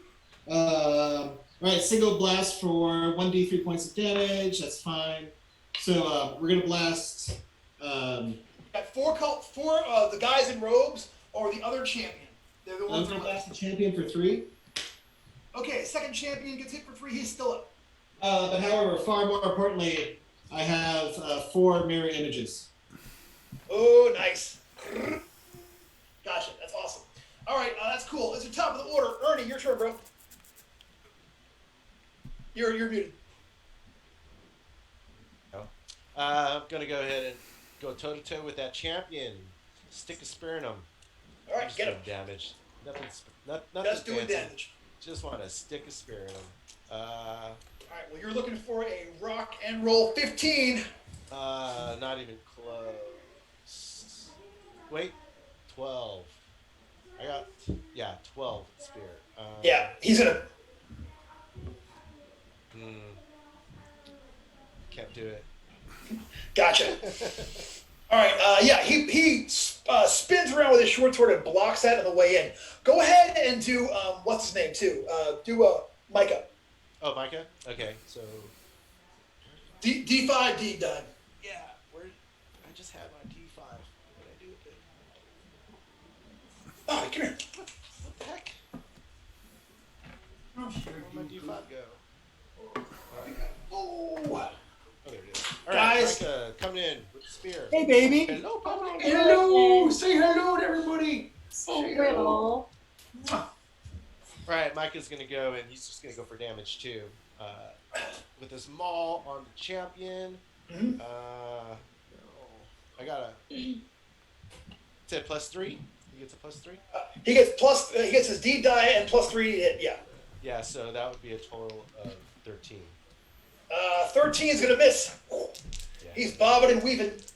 Yep. All right, it is Anatol. Anatol, I will say that you have snuck up this round and can try to backstab somebody. Yeah, I was gonna go for the champion, but I see Ernie getting tag teamed and he's not looking good. So I'm gonna go after one of the ones fighting Ernie. Well, that would be the champion. Oh, I thought you were fighting one of the two other dudes. Oh, the champion is one that. He's attacking the champion, but the two cult leaders are the one, or two of the cult guys are attacking him. So. Oh, so do you have 3 dudes on you, or?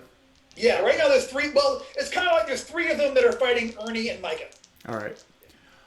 So maybe if I kill the champion, then they might get scared enough to then back down. So I will go after the champion. All right, Backstab. Yeah. Woo, buddy. All right, so that's going to be a 22 to hit. That's a hit. Give It me does- that damage and your crit. It does 5 points of damage, but the crit is strike to head. You must make a DC 12 fort save or fall unconscious. So close. Yeah, I got an 11. That sucks. That sucks for him. Yeah, he goes down. And how much damage did you do? I did 5. Yeah, he's actually so unconscious he dies from it. So All right. burns out.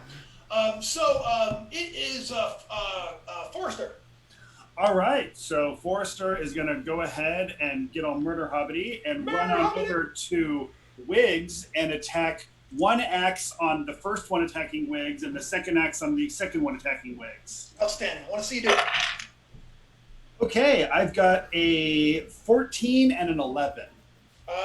The 14 hits, the 11 misses by 1. By 1. It does not. It hits. Magic. It's a miracle. It's what it is, a miracle. So one of them does 5 points of damage, and one of them does 3 points of damage. Guess what? You run over there like, and get both of them like up around their necks, and they both die. Nice. There are 2 guys left up there. So, that being the case, it is. Also, go ahead and roll for Micah this round. Oh yeah, for Riff. Riff, rather. Sorry, Riff. Yeah. Yeah, totally. So Riff is going to go ahead and so at this point there's he's going to go ahead and run up to one of the rogued ones that's attacking Ernie. Okay. Oh yeah, and I get an 18 for 8 points That's of it. damage. He kills one. There's one guy left. Riff's ripping it up. Yeah. He gives his battle cry. Reading is fundamental. If you're old, you get that. So, okay, there's one left up there, and it is Phoebe. Anatol, what do you want Phoebe to do? She will just go in the power of Shul and try and brain this dude with his mace. Power Shul! Do it. She rolled a 1. Oh, give me a fumble check, please. D10 or D12? 1, scale mail, D10, I think. I'm guessing. She rolled a 2. So that's like 2. she might drop her weapon type thing. Yeah, DC 10, I think. All right, hold on. 2. Yep, it's a trip or fall, recover, DC 10. Actually, go ahead and give me that roll for her. DC 10 reflex save. I rolled 10 on the die. You're good. All right. Okay, cool. So then it is Wiggs. There is one left. Wiggs, what are you gonna do? I will. I think I'll just shoot him with my bow and arrow. Okay, don't miss because he's in melee with. Oh, never mind. No, I'm gonna magic missile him. Okay. All right. Yeah. Give it to him. A little friendly fire there. What the heck? Can't be having it.